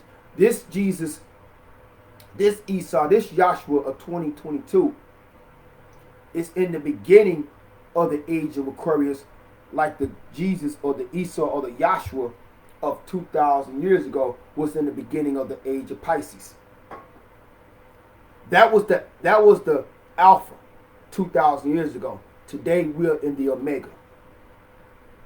So we have modern day Christ, we have modern day disciples, we have modern day Caesars, we have modern day Pharisees. And the job of the modern day Pharisees, because the Pharisees are nothing but some 10%, their job is to keep the masses, which is the 85%, deaf, dumb, and blind as a bat. Teach them to believe in a mystery God, a spook God, so they could destroy themselves. You know what I'm saying? Waiting on that which does not exist, when they can find a God that's within themselves and save themselves with the power that does exist.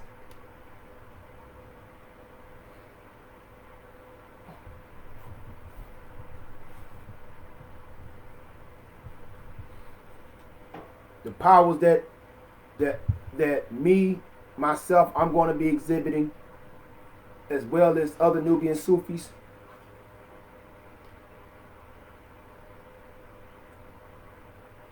If you're not used to seeing miracles, if you don't believe in magic, you better get ready to get used to seeing miracles. You better get used or ready. You better accept the reality of magic. I've been going about all things, bowing my head down to the laws of physics, bowing my head down into the laws of nature, time and space, and remaining a slave for my efforts. And the Anunnaki said, you got too much power to not walk this earth as a God and demonstrate your power as a God. Because only when one does it, all will do it. Right? So get prepared to see some sight being returned to the blind. Get prepared to see the deaf hear, and get prepared to see the dumb speak, and get prepared to see the dead be resurrected. And I ain't talking about Michael Jackson Thriller. I'm talking about get prepared to see the atoms of life forces, of the atoms of souls crystallize into their brand new body. Right? Get prepared to see some science that'll take us from being on a type 0 civilization planet to being on a type 1. And if we can get on a type 1 planet, then we can get on a type 2, and that's going to deal with us being able to access the sun itself and all the neighboring stars is our sources of power. And then if we can do that, we can get on a type 3, which will give us the power to access the galaxy itself. Right? And this is only going to come about by the return of the gods. Devils are not going to do this. Devils would always be at type 0. Because in order to get to type 1, you got to be in harmony with Maya. And Maya is the harmony of all of us on this planet. I want to get off into the test real fast. Last night I had 4 different dreams which were really test. And I'm understanding that these tests came from the Anunnaki themselves, and they was testing me. When I first got consciousness as a young man,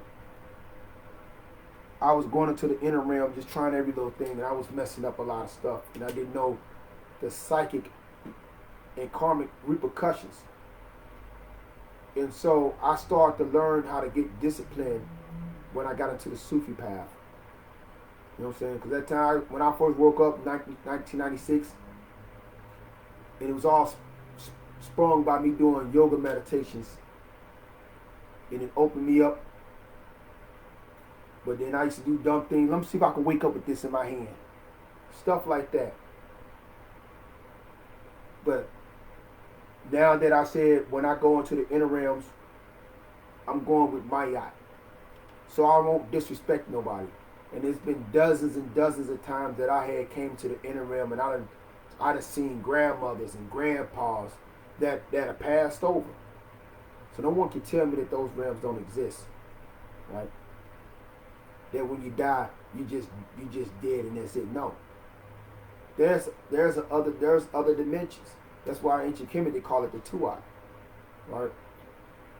They're in the other dimensions, or the megaverse. The megaverse is surrounded by the multiverse. The multiverse basically are parallel realities. This reality is one of them. There's realities where Martin Luther King and Malcolm X never were killed. There's realities where Tupac and Biggie were never killed. There's reality where you were never born. There's reality where your son was not born or your daughter was not born. There's realities where and it's strange to say, it may flip your lid like on that movie Sliders. The United States was founded by the Japanese. You know what I'm saying? Or there was never a slave trade. Parallel realities. But the megaverse basically represents sort of like a highway, if you will, where the past, the present, and the future meets. Right? Oh man, I saw my grandmother.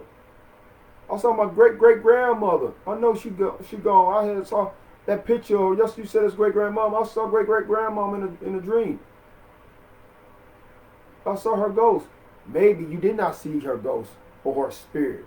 Maybe she was maybe in her time period in 1934, Maybe she had a prophetic vision of you and she saw you. And you, to her, was the future.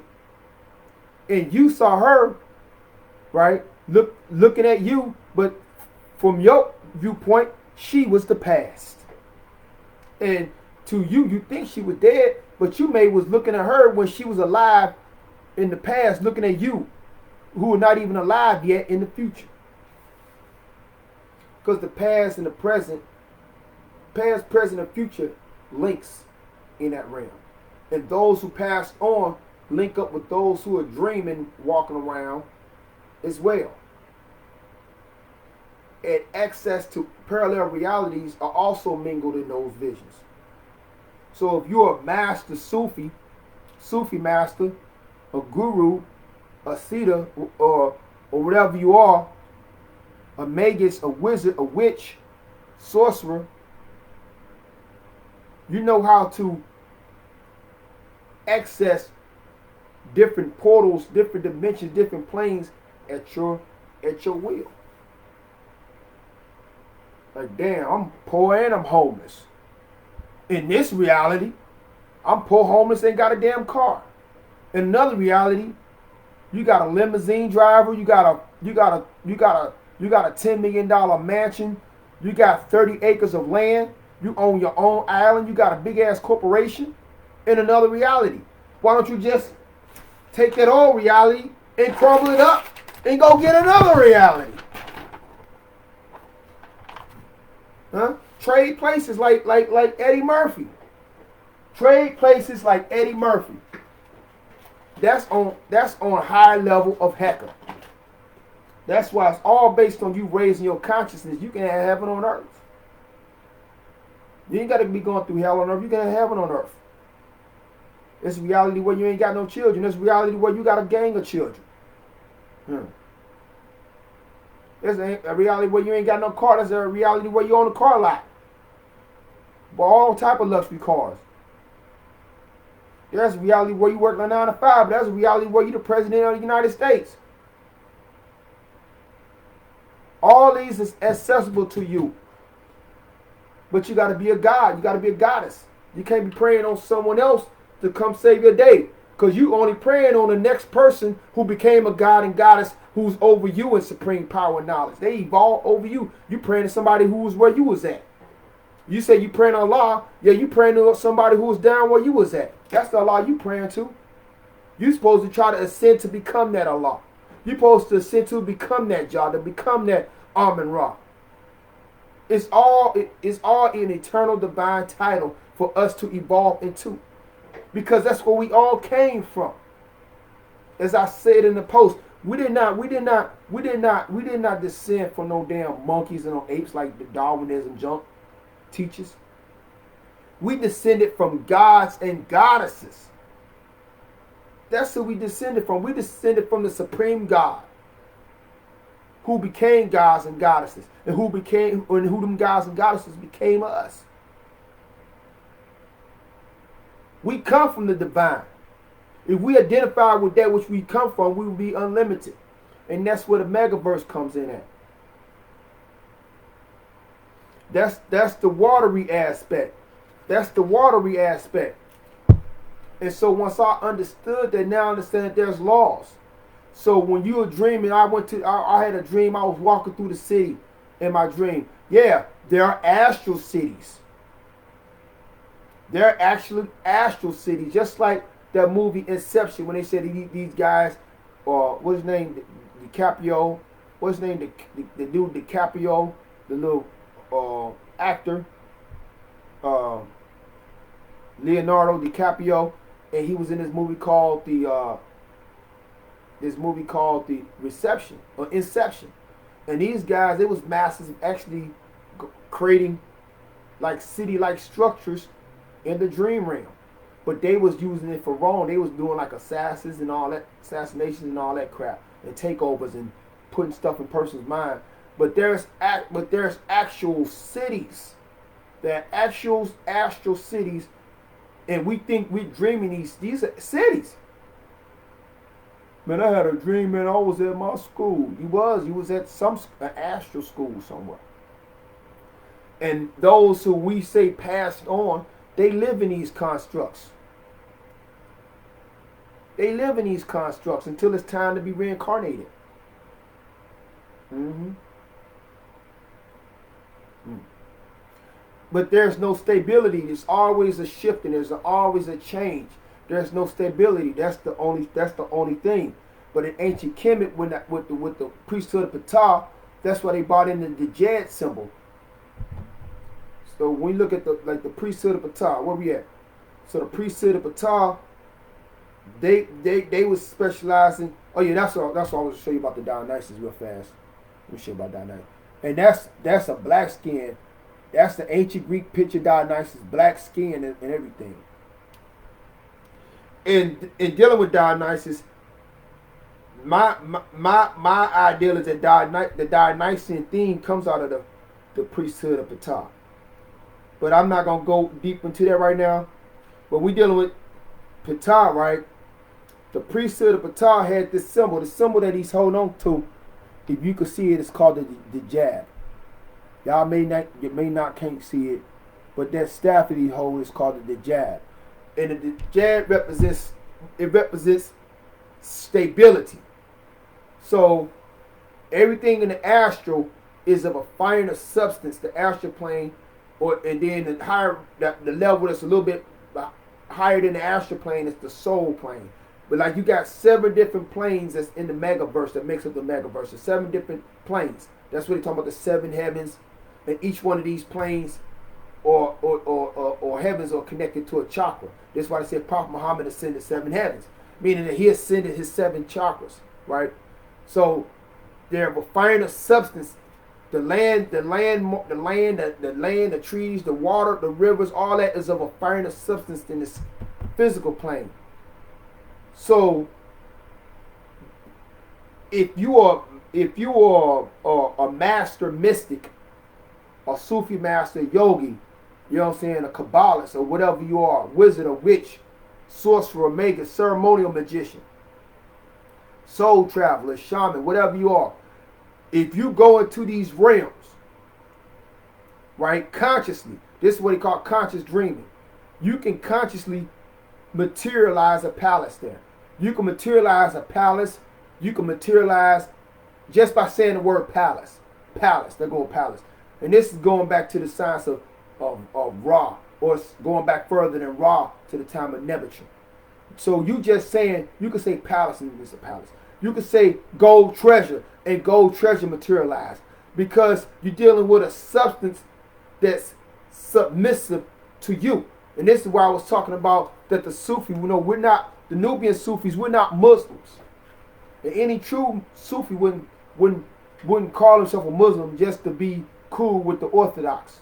Because we existed before the term Muslim even existed. We are Caliphs. So we was that which the Most High made everything Muslim too, not the other way around. So in the astral realm and in the overall megaverse, that realm is Muslim to you. It's in the state of Islam to you if you know that you're God and you standing on Mayat. So your word becomes law. So you just like Ra could say birds and a bird will materialize. You just like Ra could say the word people and people will materialize. You just like Ra could say buildings and temples and all this stuff. Right? And in the ethers, like the magic genie of the lamp,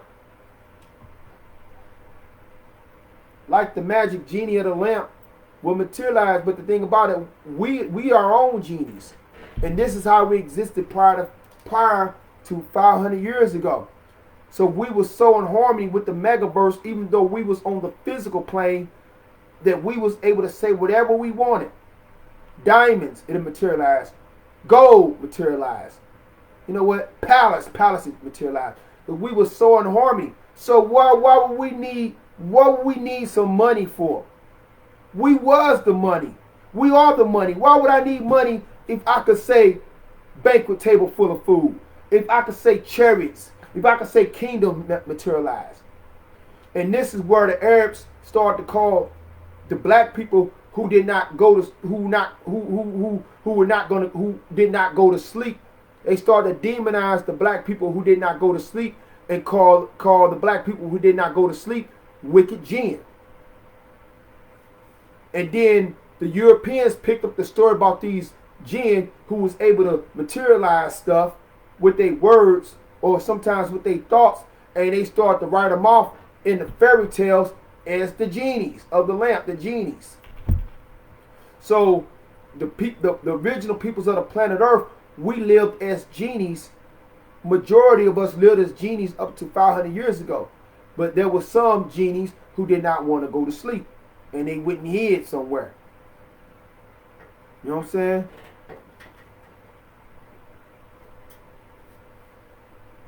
And some of those genies started the secret orders that exist today, so they could make sure that the magic was preserved.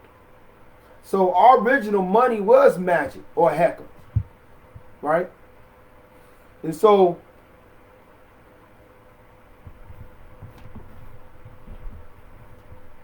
the test that I've been receiving is how I'm going to act with this power that they put in my hand. They're about to give me the power that I had 2,000 years ago. They're about to give you the power that you all had 2,000 years ago. This right here is the Sermon on the Mount, family. This is the Sermon on the Mount when we're speaking about the meek shall inherit the earth, family. Meaning not meek because you're weak, but meek because you know you have power in your hands, but you're humbling yourself to these powerful laws, right? These powerful laws of Maya that's gonna make it possible for a global paradise. And the elites don't want to humble themselves, right? So they're testing me, and they sent these tests to me. One dream, I went to sleep. One dream, I was performing on stage. I was walking on stage. My music head went up. Black Messiah was known. I was on an A-list. I was up there with the Jay-Z's and all of them. I was up there with the 50 Cents and all that. And one of my siblings was so excited, standing at a balcony, fell and dropped and died. And I was so shocked, and I woke up. Right? That was the first test. Right? That was the first test. And my interpretation now is, when they show me something about the future that's bad about to happen, then I got to do something to put an extra seal on that person, right?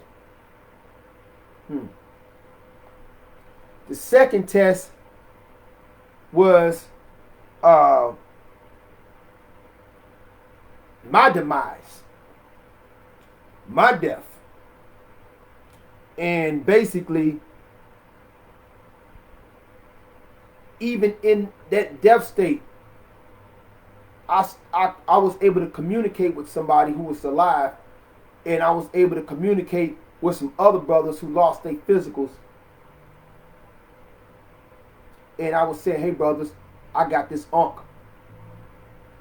I'm about to give us some physical bodies. I'm about to give us some physical bodies. I'm about to make us physical again.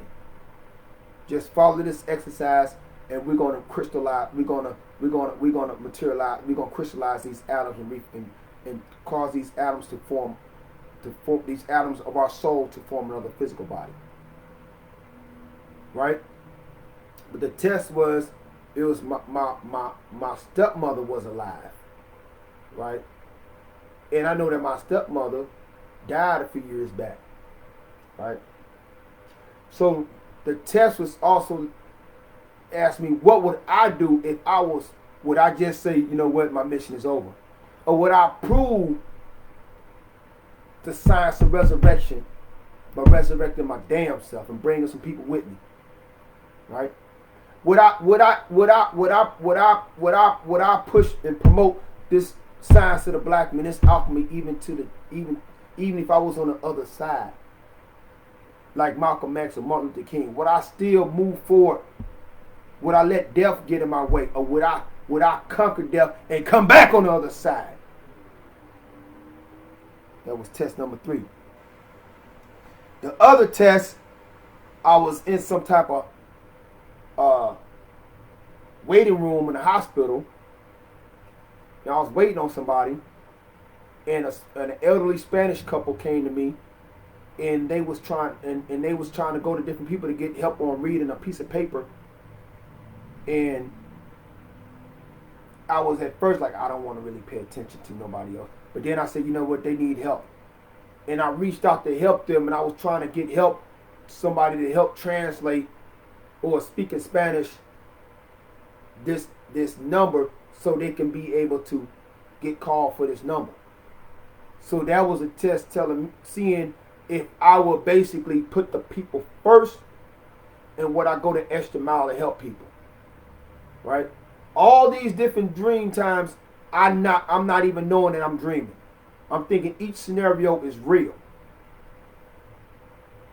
And then the second dream was a song I was singing, a type of song that they gave to me.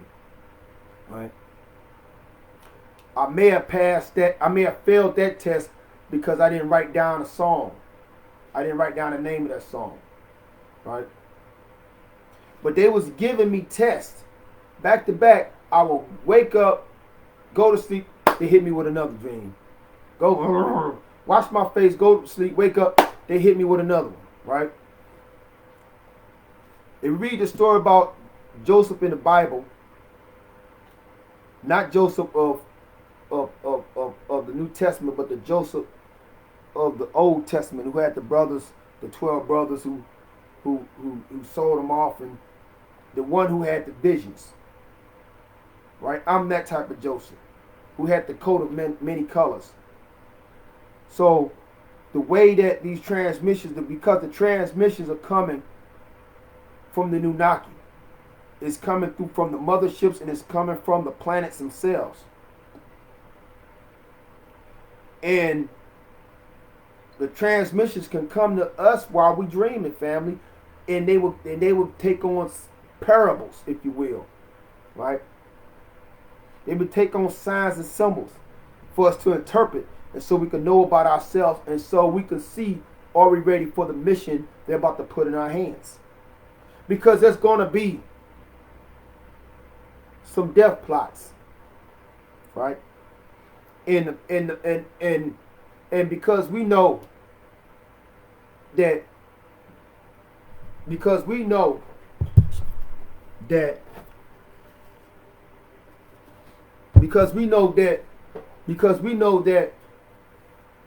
death is only one of the Anunnaki. Death is one of the Anunnaki.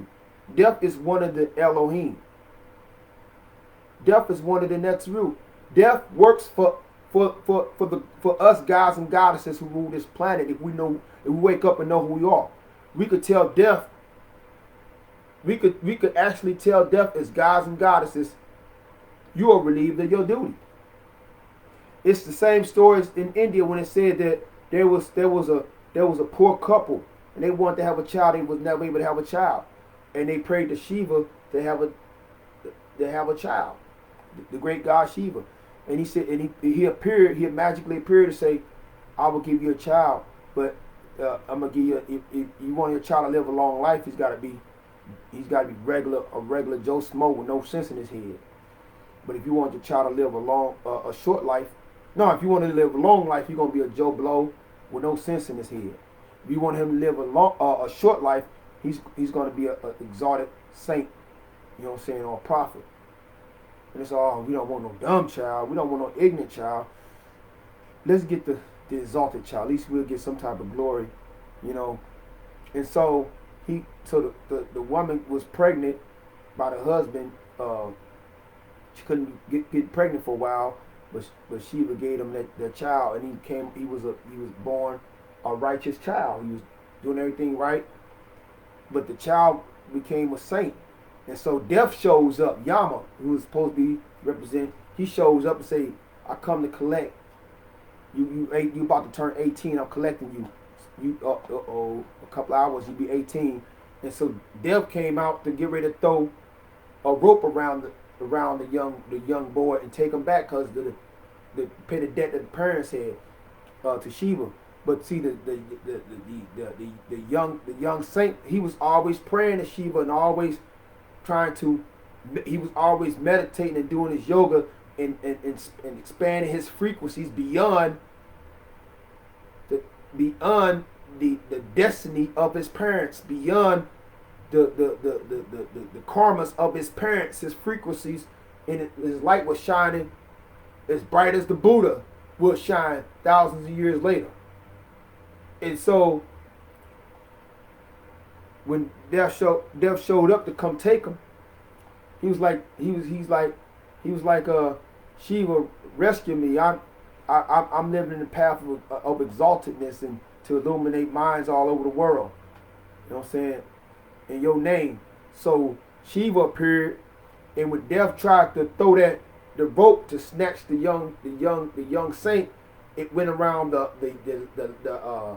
lingam pillar, which is supposed to be, the penis, and the penis is representing of the procreative powers, or actually the energy of you meditating and you basically impregnating the universe with your thoughts. That's what the lingam represents. But it went around this stone pillar called the lingam, and Shiva emerged out of it angry.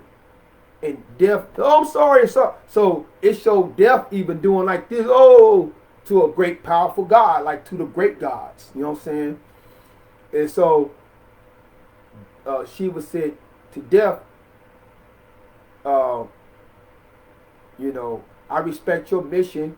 And yes, I did put the parents up under this contract, but I'm starting a new eternal life contract, a deific life contract with this saint right here. He's going to illuminate worlds for me, and so I need him alive for if not for centuries, for real. I need him alive for some centuries. I'm going to go ahead and make him an immortal. So you're relieved of your duties in concern with him. And Death or Yama bowed the head down to Shiva and dipped out and went and got somebody else that didn't have that seal on them. So what I'm saying, family, that's the way that we lived as gods and goddesses over the planet Earth. We were able to see a dead body and say, Death, you are relieved of your duties in the person to get back up. Right? And I ain't talking about no spooky stuff. I'm talking about power subatomically. And subatomic power that we possess cut through dimensions, cut through time and space, cut through reality. Right?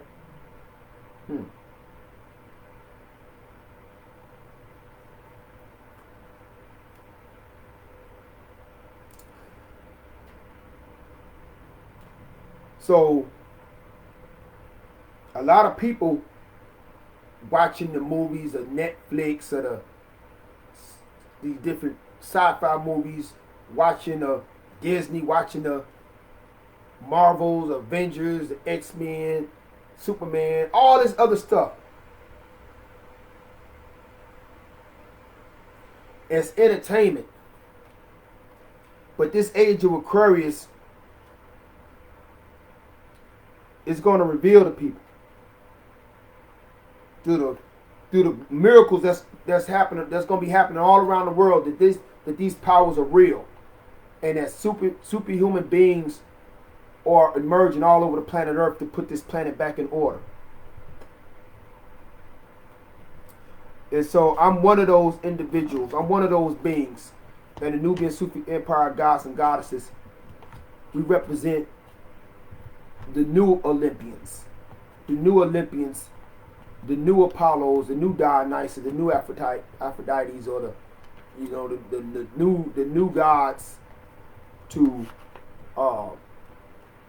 return the divine global theocracy back. So this planet can be in harmony with the other planets.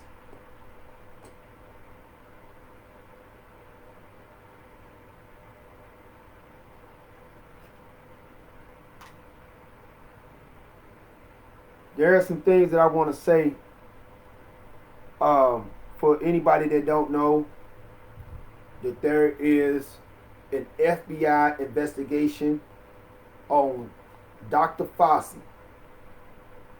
That's an FBI. That's an FBI investigation on Dr. Fauci. So nobody won't be able to say, oh, he's doing some fake news. Some fake news. It's all fake news. But there is an FBI investigation on Dr. Fauci for this outbreak. You know what I'm saying? For him covering up covering up, covering up information. So for those who don't know, there is an FBI investigation on Dr. Fauci. In the entire Fauci agency in regards to that outbreak. So, and you know, he was just working on behalf of the elite, right? This global elite, this World Economic Forum, and the World Health Organization. So, some heads about the role in regards to this. I'm not gonna go too deep off of it on this platform. Just say like they're finding out now that that there was American money that went into the Wuhan, it was a Wuhan grant.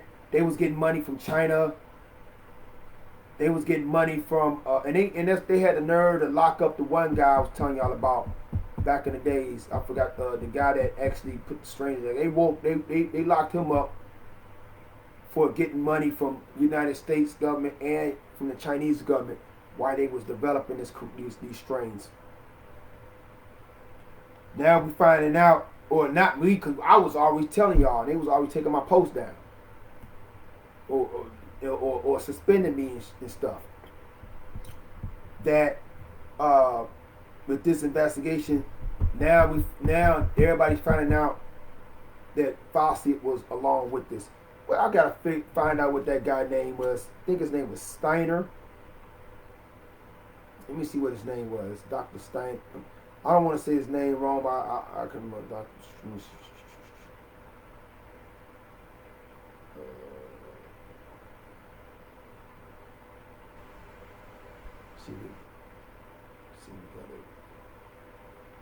No, I don't got. Yeah, I don't remember his name. I do not remember his name. I used to remember his name like the back of my head because it was during the early days and I was doing the sermons. His name means Steiner, something else. It'll come to me. Let me see. Professor. All I got is a Harvard professor, China. Maybe it didn't pop up. There we go. Lieber, that's his name. Charles Lieber. That's it. Lieber, yeah. So, Charles Lieber was arrested for espionage and also he was getting money to basically work on this. What everybody's finding out now to be gain of function to create what will later be the pandemic. To create these strains, he was arrested for getting money from China and from the United States, grant money, and this guy right here, right? And guess who? And Bill Gates let him take the fall, even though he was working for Bill Gates. Dr. Fauci let him take the fall, even though he was his colleague and they was doing the same thing together. They let this man take the fall like 2 years ago, right? Now the FBI probes is unveiling that Dr. Fauci was doing the same thing as this guy was doing, right? And this the man who was going on television telling everybody to put the mask on their mouth. This is the one who was going on TV telling everybody to lock down. This is the one who was telling everybody to go get the jab, right? And all the records pointing Dr. Fauci involvement in production of both the virus as well as bankrolling the production of the jab medicine. So, like I said, the Bible in the book of Revelation speaks about the fall of Babylon. So, the fall of Babylon, or this baby lion, is basically representing uh, the rise of New Jerusalem. Also, I contacted, I don't care who likes it or not, I contacted uh, the Missouri Attorney General Eric Smith's office. I contacted him as the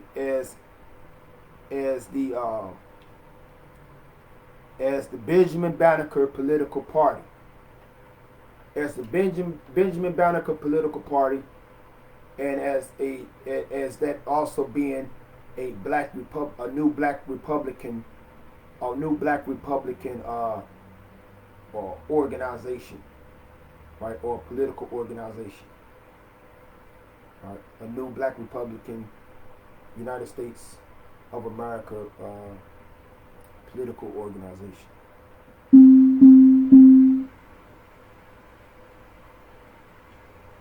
That was the speaker. Y'all heard the speaker go boom, boom, boom. I'll be jamming with that speaker. I'll be working on beats and everything. But I contacted them, and I informed him that we Nubian Sufis and all of our entertainment resources, whether dealing with movies or film, that we are rock and rolling with him in his lawsuit against the Biden administration, as well as big tech for the censorship. Because a lot of us, I had a whole YouTube full of channel, a whole YouTube channel with our sermons down, right? And because I said some stuff about Bill Gates, I said some stuff about the World Death Organization, that they couldn't keep on staying here no more because they getting bankrolled by them. They bought stock. They got some of their stock bought by these billionaire eugenicists and government officials. That a lot of our sermons got ripped down, along with what they did with other people's groups, got deplatforming them. So I was happy to find out that there was somebody with some power in their hands that would actually, in my home state of Missouri, that was willing to take on the Biden administration and take on Big Pharma, as well as take on I'm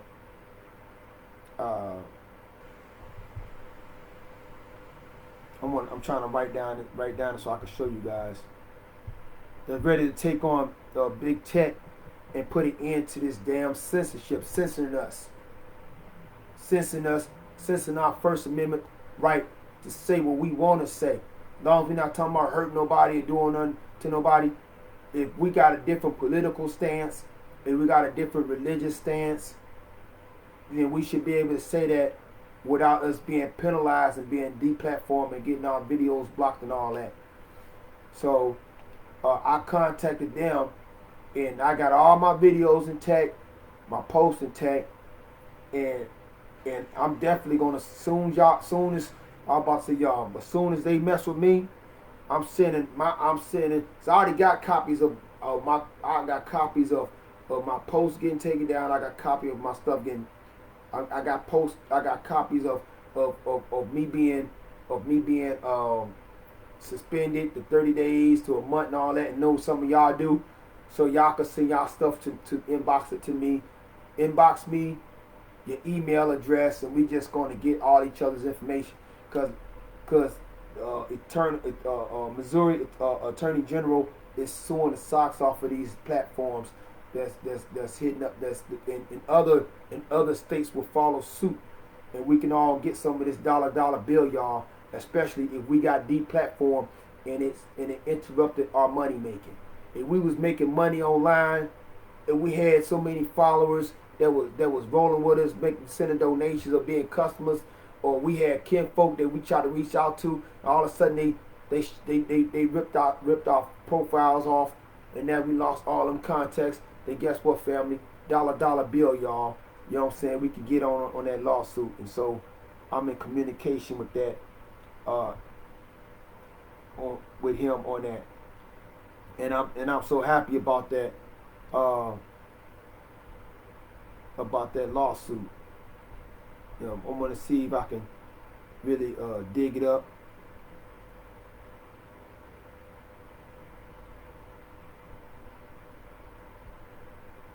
Okay, lawsuit of.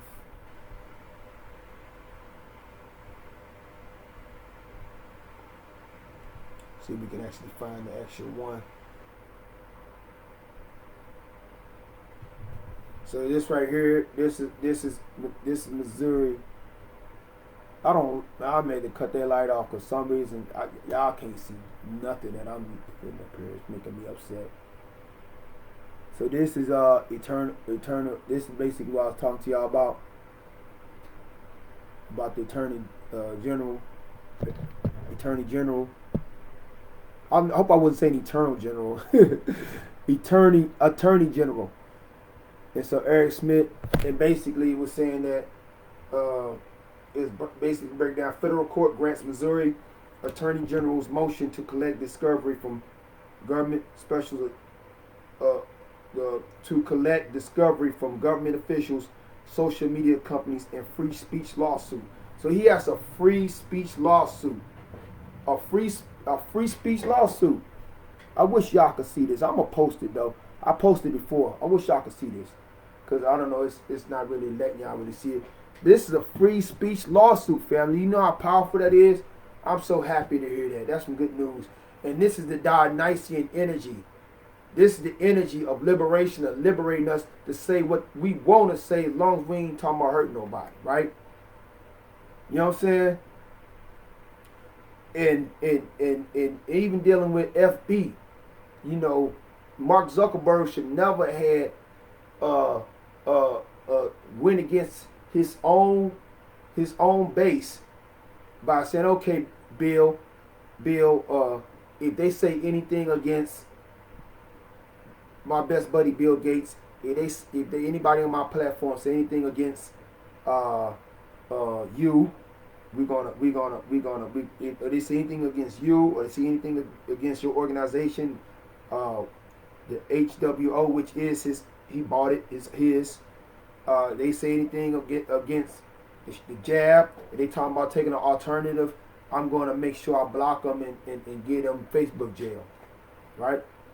So Mark Zuckerberg made himself a part, one of the people that's going to be a part of this lawsuit. You know what I'm saying? He making himself going to be one of the people that's going to be a part of that lawsuit. And I'm sure going to go, I'm in Missouri, I'd be a fool in the half not to jump in it. So I got all my stuff lined up, all my ducks in a row. I was waiting on something like this to happen. I was waiting on something like this to happen. So I could put my cup in the mix. You know what I'm saying? So I can put my cup in the mix. You know what I'm saying? So that is some good news, family. Really good news. Also wanna demonstrate that because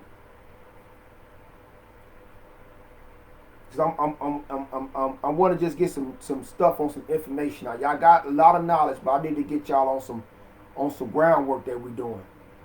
So I got this booking agent out in Baltimore, Maryland, right?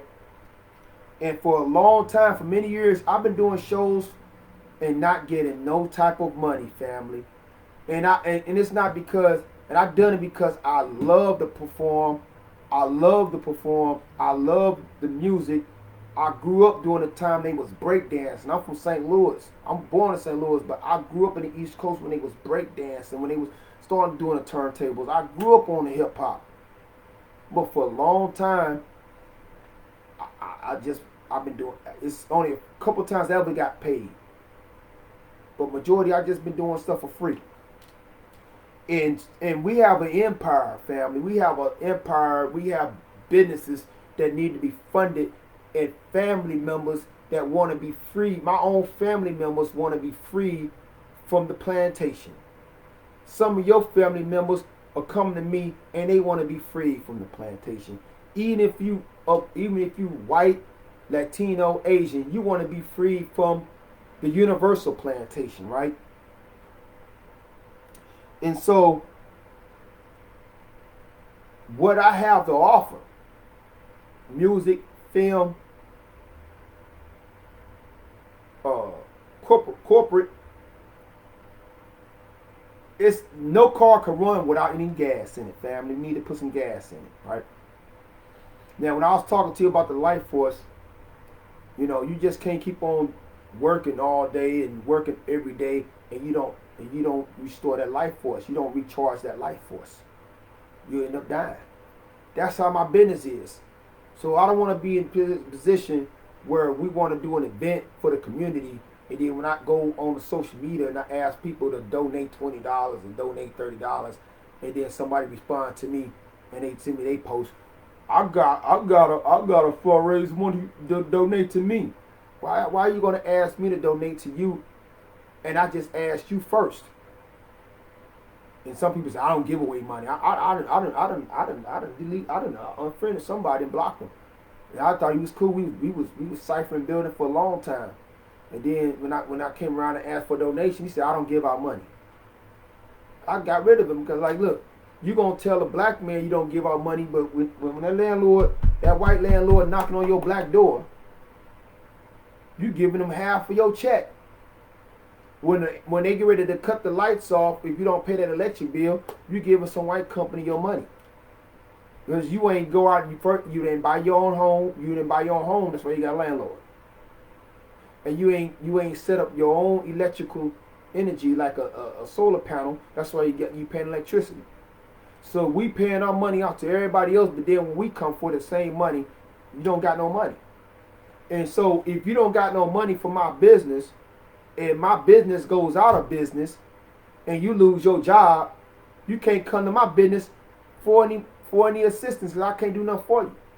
But if you help my business out when I needed you to help me out, and then they say you got to go, we shutting down due to the COVID, or we letting some folks off, or I'm selling the company because I'm tired of running it, and you fired, you could have came to my door and say, hey brother, Esau, y'all still hiring for computer people? Y'all still hiring for customer service? Y'all still hiring for y'all still looking for some musicians, and y'all still looking for actors for the movie? I would be able to say yes. And the reason I would be able to say yes, because everybody that I came to, either for a donation or to patronize my business, right? We got so much income coming in, now I can go bring in other folks.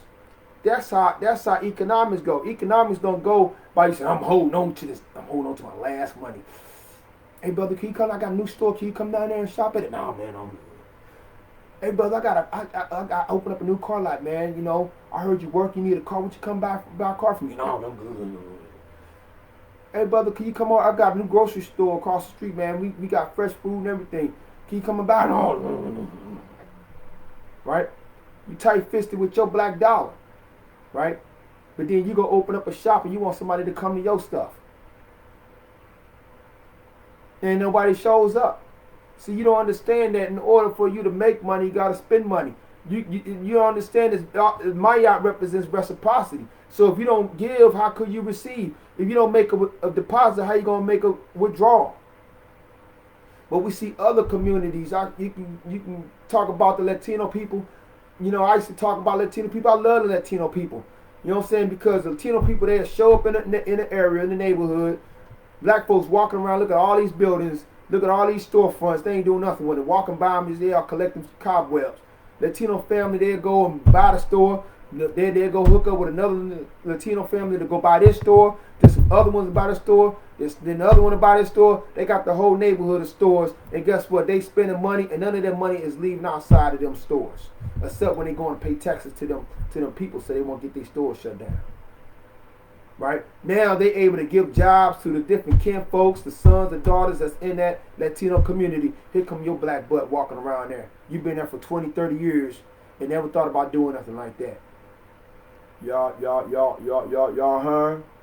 No, nigga, no. We no higher.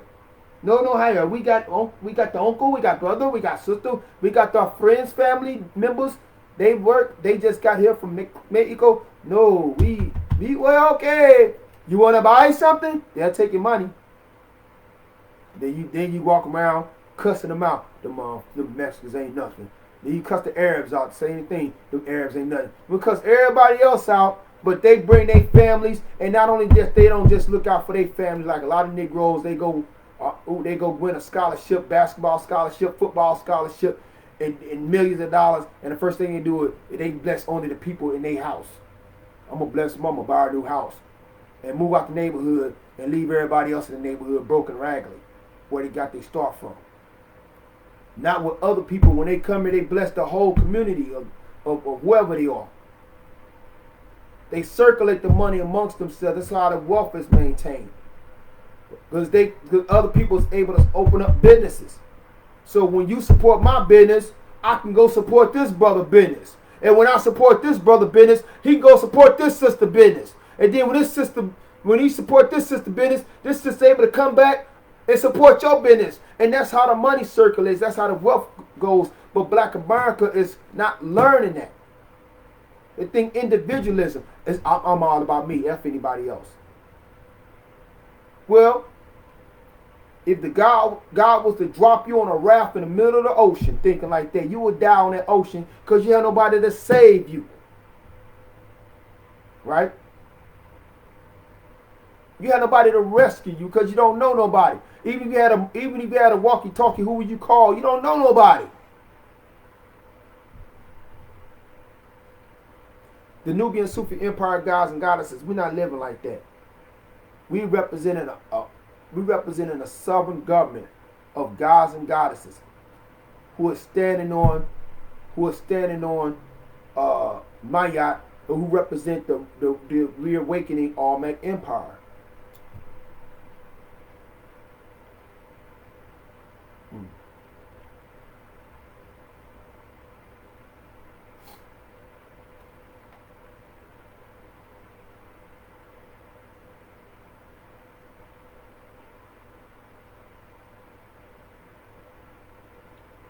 So going back to the booker that I have. The booker that I have told me this. And this was going to make me into a modern day Dionysus. Because the booker said to me, and this booker has the power to get me $20,000 a show. That's starting off $20,000 a show. But depending on my reach of my fan base, I can end up getting $200,000 just for one show. Show up 2 hours, I got $200,000, right?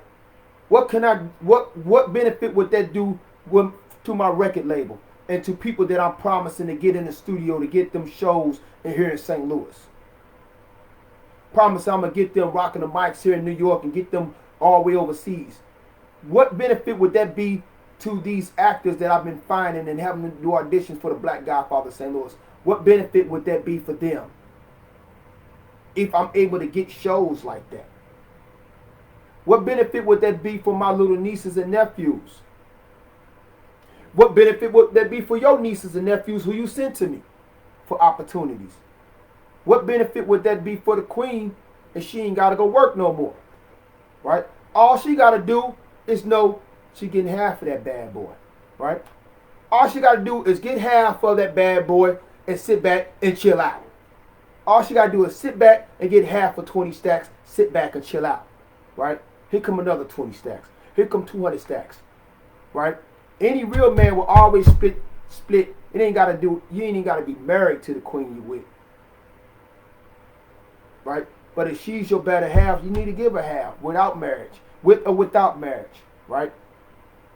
Because when you had nothing, she was there, right? So all the queen need to do is just sit back, get your stacks. Go shop and go buy a house, go buy some land. Let me do what I do that's going to bring in this money, right? Let me do what I'm going to do that's going to bring this wealth in, right? And we all happy. Because broke people are the maddest people on the planet, right? People that's struggling is the angriest people on the planet. So let me do what's gonna prevent me from struggling, so I can be smiles all day and every day, right? So, in order for this to become a reality, my booker that's in Baltimore says, the fan base, and this is where I'm gonna be talking to y'all about the fan base. That's what I'm working on right now. It's all about the fan base, right? And this is when I realized, when I had did a show a few years ago, me and Greg, who's in the movie with me, Greg Thompson, who's in the movie The Black Godfather, St. Louis with me, playing an FBI agent chasing me through the movie. We invited all these different artists to show up at this venue. We put all our money into it. We went out to Atlanta. We did 2 shows in Atlanta, and then we already paid for tickets. And then and then all these rappers showed up at our event on Olive. No, it was on Delmore a few years back. And they just showed up with their own selves. And we barely made any money. We had to charge the daggone artists to get in. They didn't bring not one crowd with them. So we didn't really make no money. And I came out, damn, I had all my money went to the security. And last money went to the Queen. And I ain't really had nothing. Then we tried it again at the Queen of Sheba. Same results. And it got me to understand that these artists gotta bring their numbers with them. Just can't show up there and it's about 20 rappers and wonder why none of the other rappers cheering you on. They don't want to cheer you on. They want people to cheer them on. They in the ego mode, right? So this is why we doing a strategy for this Players Ball event. In this Players Ball event, I'm telling, if it be rappers, singers, and dancers, I'm saying, or not dancers, but rappers and singers and poets, I'm saying I need y'all to bring 20 people to the joint. 20 people minimum. I don't want you just to bring them. I want them to have 20 tickets sold. I need 20 tickets sold. But I'm not going to be like them snakes and some of them snakes in Hollywood that I ran into. They were trying to get people to sell $300 worth of tickets and give all that money to them and then give them about 20 tickets. That's their money. No, I'm not doing that. I'm saying here, 20 tickets. Y'all sell these 20 tickets to y'all favorite fans, to y'all most diehard fans. You get $5 off of each one of those tickets at the end of the night. Cash rule. If you come in with 200 or 300 fans and they bought 300 or 400 tickets, more power to you. More money to both of us, right? So the power behind wealth is in numbers. The power behind wealth is never about being solo bolo. You could be one person, family. It's like the Honorable Elijah Muhammad said. The Honorable Elijah Muhammad said the reason why he is so powerful is because, I want to make sure I'm saying it right. But he said something in relation to 7 zeros or zeros. 7 zeros. But that one that's behind that zero, right? That your million go. That's where your million comes from. So, I'm one person, right? But I'm more powerful with numbers behind me. You understand? I'm more powerful with numbers. And this is how the Black Messiah, the rise of the Black Messiah will not be able to be stopped or prevented by no type of COINTELPRO. Because it's not just one Messiah. It's a whole nation of Black Messiahs. And all the fans are Black Messiahs in spirit. No matter what they color are. Right? Or their race or nationality. They got the spirit of the Black Messiah in them. So, if according to the Booker, this is the demographics that he was speaking on, and I'm understanding his demographics. And when I say this, it may upset some, but I need people to have a mature understanding. because we're talking about finance right now. This is a man that dealt in the music industry for over 40-something years. It's probably as old as I've been born. Actually, about old as I am, about 45 years, 46 years. He worked with all of the different celebrities that's in the music. Getting people 20, 30, 40, 60, 70, $80,000 concert shows. But it's all based on the numbers, right? So, the people who's offering this money, it's not him. It's not coming out of his empty pocket. He only gets paid 10%. So if I get booked to do a show and I'm getting paid 30 grand, he gets 10% of that. That's it, right? The people who pays that, they are the millionaires, the billionaires that are trying to find who can fill their venue. They want to find out who can fill the venue in Atlanta. Who could fill the major venue in New York? Who could fill the major venue in Houston? Who could fill a football field venue in LA? Who can fill it? Right? And the way that they know who can fill it, they look at the social media. How many followers did this person got? How many organic followers did this person got? Oh, we see Pharaoh Esau, the Black Messiah, but damn, he only got like 500 followers. Oh, skip him. We're gonna go to We're gonna go to Doodoo Bug. We're gonna go to Stanky Leg. We're gonna go to Mumble Mouth. We're gonna go to J Dog. You know what I'm saying? We're gonna go to Shorty Thug, because Shorty Thug, he got 100,000 followers on Instagram. We're gonna go to Hot Mama.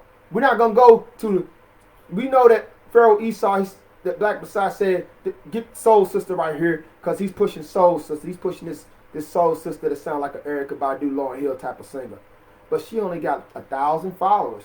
We're going to go get Hot Mama, because we know Hot Mama got 1 million Instagram followers.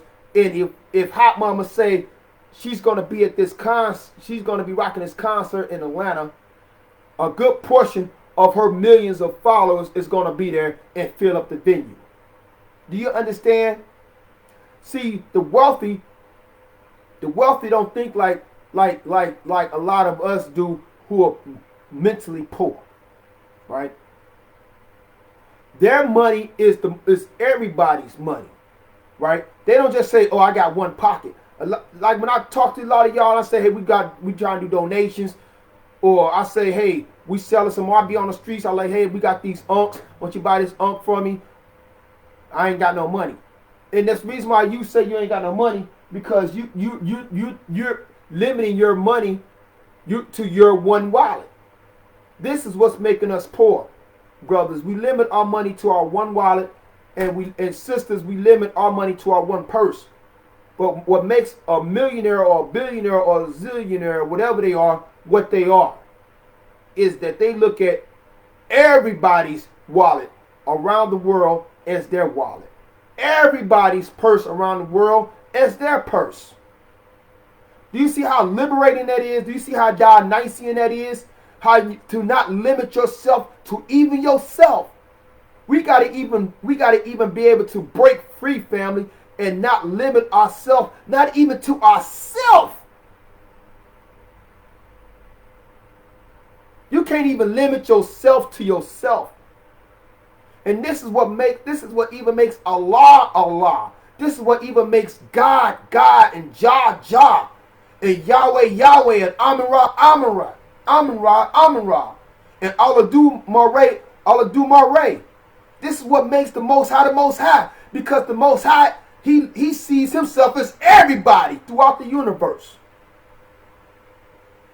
He sees himself as everybody throughout the universe. And this is why in the Holy Quran it says, wherever you turn left or right, wherever you turn, excuse me, I'm saying it wrong. Let me correct myself.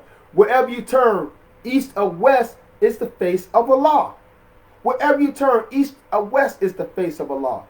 And this is why when I used to have my visions back in the days, sometimes I would go so deep in my visions and my chants, I'm looking through somebody else's eyes. Like I was actually looking through What the heck I'm looking through this guard's eye for? What the heck? I'm looking through a CO's eye. Well, how I end up look, and then I get back in my body. I was able to see through somebody else's eyes. I'm looking into the future. I'm looking through the future of somebody else. I'm looking probably through my own eyes in the future. You know what I'm saying? When you unlimit yourself, you are omniscient, you are omnipresent, omnipotent. That's what it is to be God. When you gotta break your own self. You even gotta stop. This is why being all the egoistic. I'm this, I'm that. The hell with everybody else. I'm this, I'm that. The hell with everybody else. That's the ego. And that's only going to lead you to reincarnation after painful, struggling, heart aching reincarnation. I don't want no more reincarnation, family. So that's how we become free, right? But I ain't saying everybody's to love everybody's actions, because there's some people that do some sick stuff out there in the world. There's people that do some harmful, some dangerous, some murderous stuff out there. But what I'm saying, family, is that Amun-Ra's life force is breathing through everybody, right? His consciousness is through everybody around the world, right? Whether they know it or not, even through the this is gonna make you laugh. Even through the redneck hater niggas, Aryan skinheads, even through them, a black God shines through them, because the life force comes from the black God. That eternal life force comes through, even through Bill Gates, who I don't like.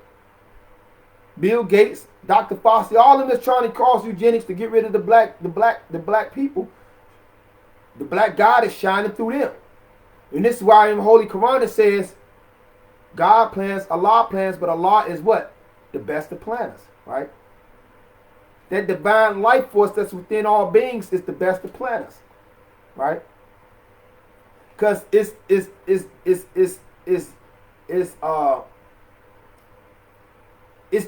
natural disposition is to righteousness, right? And a person that's living out a life of a devil or a Satan or a beast or a tyrant or eugenicist, they're at war with that force within themselves. Let's get back to the money. So the wealthy people look at everybody's pocket as their pocket, and that's how they stay wealthy for life. But if you look at your one pocket,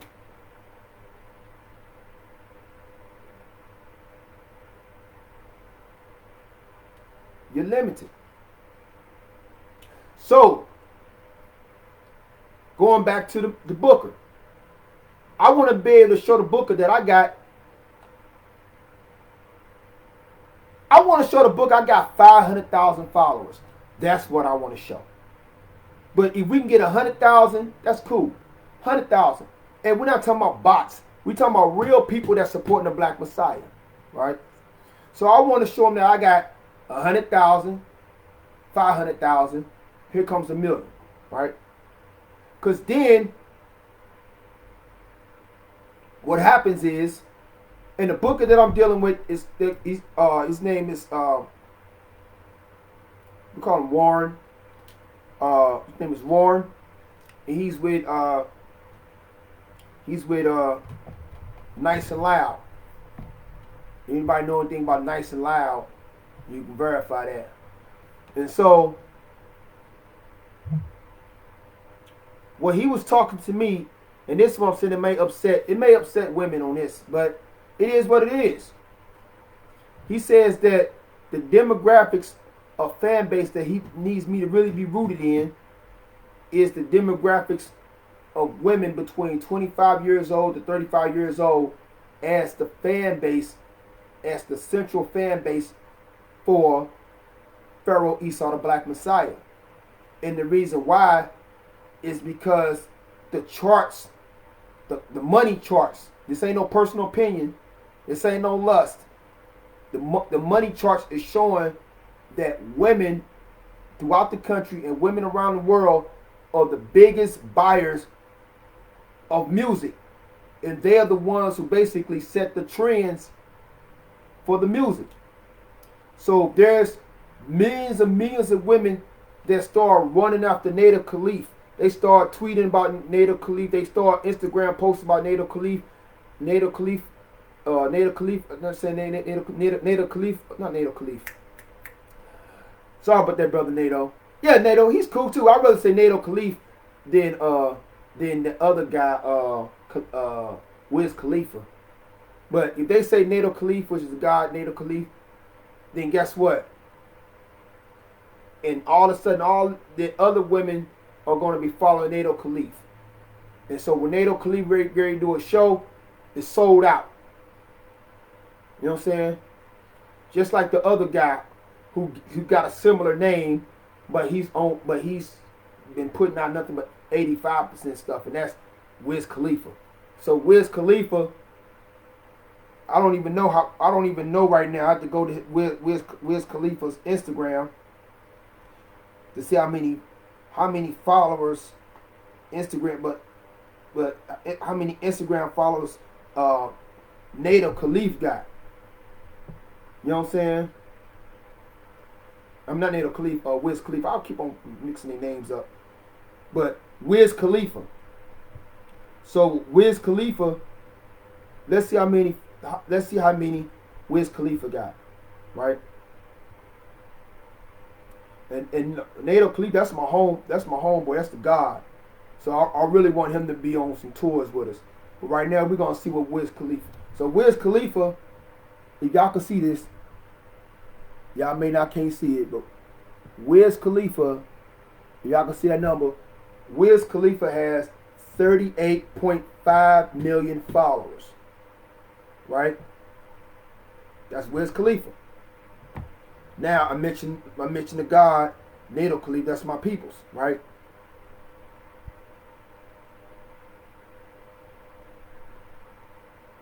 So this Native Khalif, how many Native Khalif got? So this my people's Native Khalif, and he's got a moderate 2,000. He's got a moderate 2,797. So that's my homeboy. You know what I'm saying? One of the gods, piece of the God, Native Khalif. So what's happening is the people that's got the money, that owns the arenas, that owns the stadiums, the concert venues, the brands like your Coca-Cola, Starbucks, they'll be willing to write $1 million check for Wiz Khalifa. Just to do one show for 4 hours, he gets $1 million. Whereas my good friend, the God, you know, they would probably they would not do that. They would give all type of problems. They were like, are you an open act? And so we want the gods for real to get those million followers. It's really time that we gods and not these other cats get these millions of followers, right? You have people following mortals instead of following the gods. It's the return of the gods. And so that is the theme about how this money is all about the numbers, right? So I say let's go. So I had a strategy. I said we're gonna push back the players ball for 2 weeks. And what I'm going to end up doing, I'm going to speak to certain these people that's got these social media accounts that's got $200,000. Excuse me, who got 200,000 followers, who's got 100,000 followers, who got 1 million followers. I'm going to say you're the guest of honor at my players ball. Show up. You. I don't even like your music for real. I ain't gonna tell them that, but I would like you to become a guest of honor at my players ball. Matter of fact, you can sing that song. Okay. Oh, you got about 1 million followers. I want you to sing this song and stand next to me while you sing it. Right? And so your millions of followers your friends, they're going to become my friends, right? See, I'm in the business of making friends, right? I'd rather make friends than make enemies. So your millions of followers can become my millions of followers, right? This is where we understand where the science of numbers is coming from. So if this is the fan base, and these are the people that's going to keep the money flowing. These are the people that's going to keep the energy going, right? So now we're looking at a modern day version of Dionysus.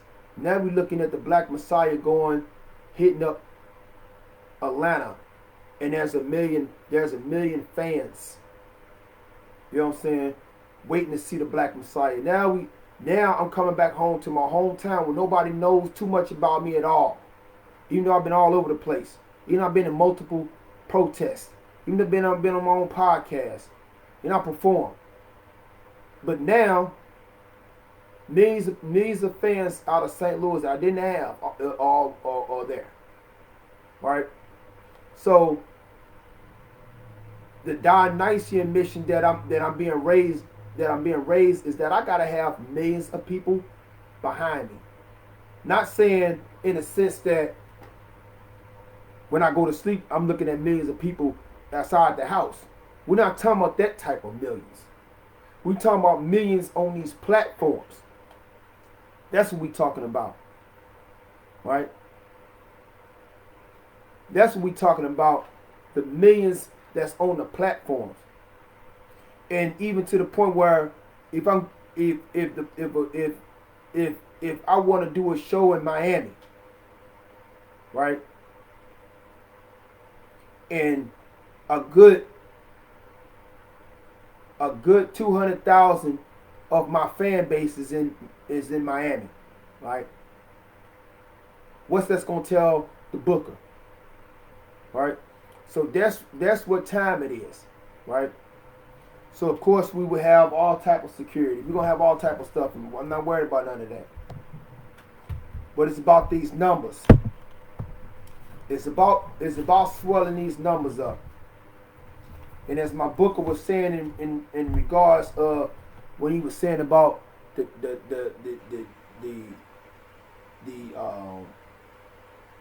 25 to 35-year-old aspect. It's not just of women. It's not just regulated to the women, but the women are the ones who get everybody else excited over the artist, right? Because then the sister, what the first thing your sister say? Oh, that's my favorite song, and you play it real loud. Next thing your little son start dancing. Next thing your baby daddy start trying to dress like the artist that's on the radio, right? Next thing you know it, the DJ. He's playing a song in the club, right? To bring the women out, because why? The women are going to do more spending in the club than a lot of your men. A lot of your men going to hold on to the money. A lot of the women going to be buying all type of stuff in there. The shopping malls, the concerts. The women or the gross, not gross meaning gross, but they have basically the national gross of spenders. They're basically the women or spend the most money in this country. The women spend the most money in this country. All of the products and services that are on TV are geared toward women. All the products and services, from baby Pampers to stockings and lipstick. So those wealthy marketing companies, they want to see who can bring all that money to their table, right? Who could be the Dionysus to bring to the table? Is that Dionysus going to be 50 Cent? Oh, he's doing movies now. Is that Dionysus going to be Jay-Z? He's beyond that now. He's doing some other things. Who is the Dionysus going to be that's going to bring a flood of wealth to the table? Who's going to break the boundaries? Right? Who's going to turn water into wine? I think we at Nubian Center Records and Nubian Alchemy Films and up under the Black Messiah movement, we need to be the Dionysus. Right? because we're going to know what to do with those numbers. So it's about building this fan base. Last piece of news is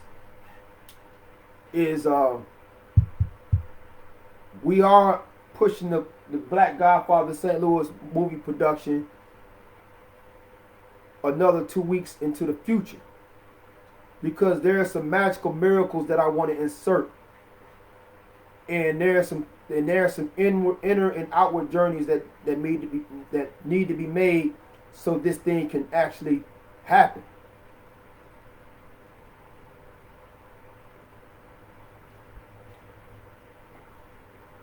Once we get this scene out the way, and get the St. Louis scenes of this movie out the way, with the help of you, the people, right? Then I could present it to people in Atlanta.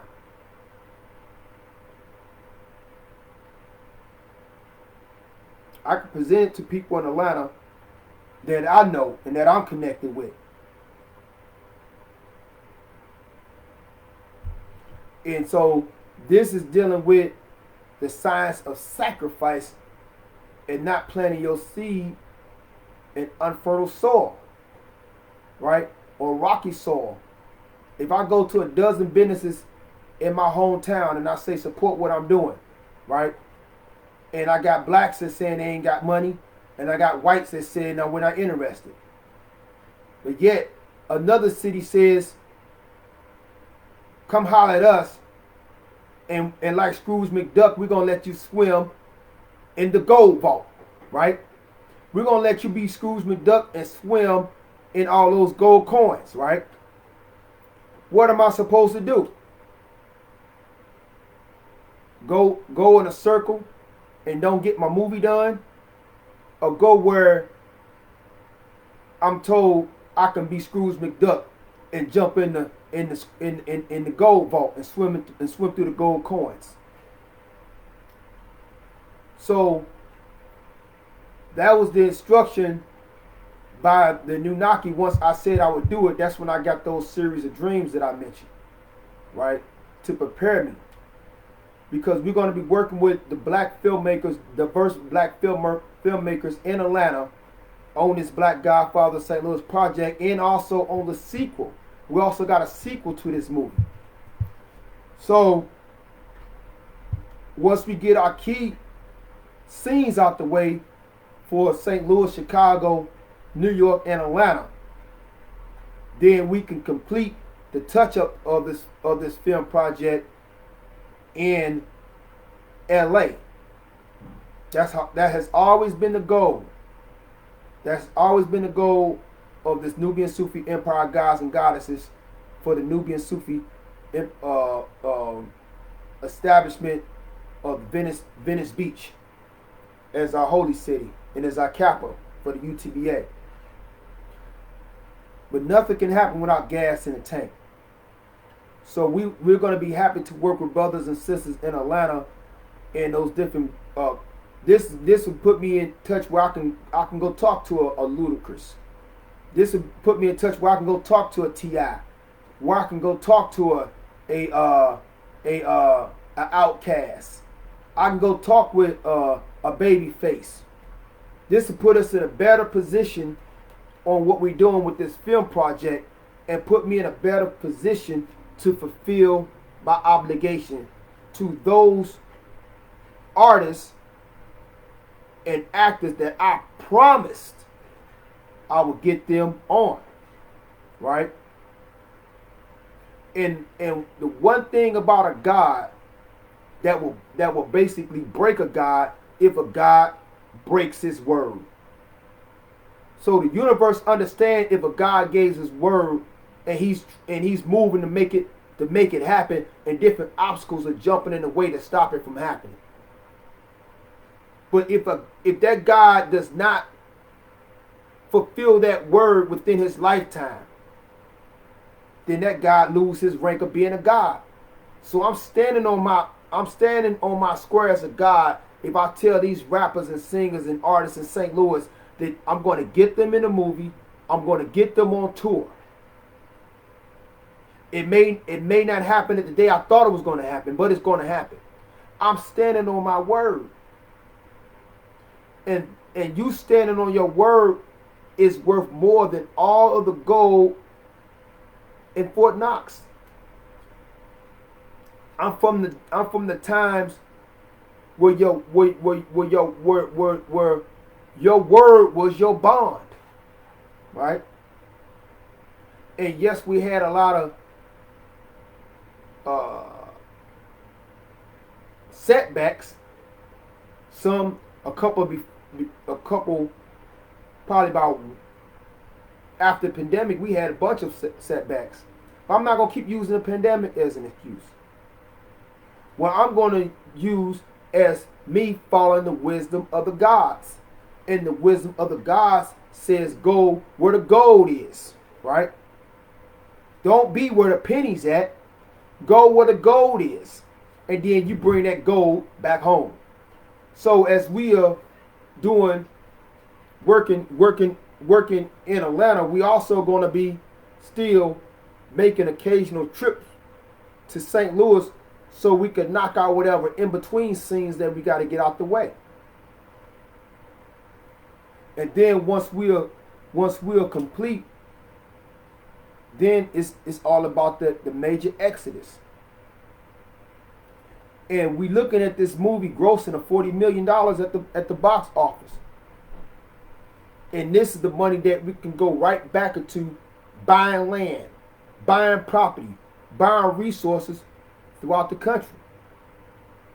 Right? But it's going to start with us raising these numbers up. And we want all these numbers to vibrate on. And what I'm going to do with these numbers is we all going to be on positive energy. Because all wealth comes from positive energy. All poverty and being broke comes from negative energy. So with these millions of followers, we're going to get them drunk off the wine of positive energy. And just to let everybody know, we're going to have some fun. And there's a lot of people that need some fun in their life. They done lost their sons and drive-bys. They done lost their mamas. They done just got out of jail, lost 10 years, 20 years of their life. Some told that they only got 6 months to live, which that's a lie because we can reverse what the doctor's talking about. Some people going through a lot of hard times and we're not even appreciating all the good things that we got in life. It's people going through some worse things, and so we're going to be coming with the Dionysian party for them. We're going to be coming with that positive black messiah energy to get everybody, even old folks, 90 years old, to start dancing and doing a break dance in the Cabbage Patch. We're going to bring a positive movement of energy. Positive. Nothing but positive energy. The energy is going to be so positive that we're going to be bringing with these millions of followers that even the dead going to jump out the graves and start dancing. I said even the dead are going to jump out the grave and start dancing because we're going to have positive energy all over the planet. This positive energy is going to harmonize with the music of the spirits that Rumi spoke about. A lot of people don't understand that the planets itself, they have music. There's music of these planets. The Hindus call this symbolically personified as Saraswati, the goddess Saraswati. But the planet has music. It has a harmony, the music of the spirits. So we're going to be having this music. We're going to have the whole planet. We're going to turn the whole planet into a Sufi hip hop concert. We're going to turn this entire planet into a Sufi hip hop party. We're going to turn this whole planet into a Sufi hip hop paradise. Right?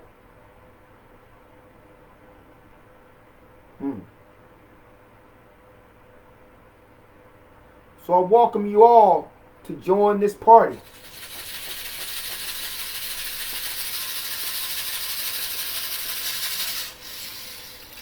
so we could usher in a global paradise where there's no more war and there's no more death. Why there's no more death? Because we told the Anunnaki called death. We told the angel called death. We told him you retired. You retired. We all immortals now. Because we're drinking the wine of immortality, which is the Gnosis, family. And there's a return of the Olympians. Right? So I am happy to take you all on this adventure. Whether some of you want to get into this adventure due to the music, due to movies and acting, due to gaining money, becoming an entrepreneur, becoming wealthy, or because you want some of that Heka, right? You want some of that real old time religion, which is the magic, which is that wizardry, right? Whatever it is, welcome to the Nubian Sufi empire of gods and goddesses. Welcome to the UTBA. Welcome as children of Amun-Ra. Welcome to it. Welcome. And where we're going to walk and we're going to stand and shine our light. Shine our golden light.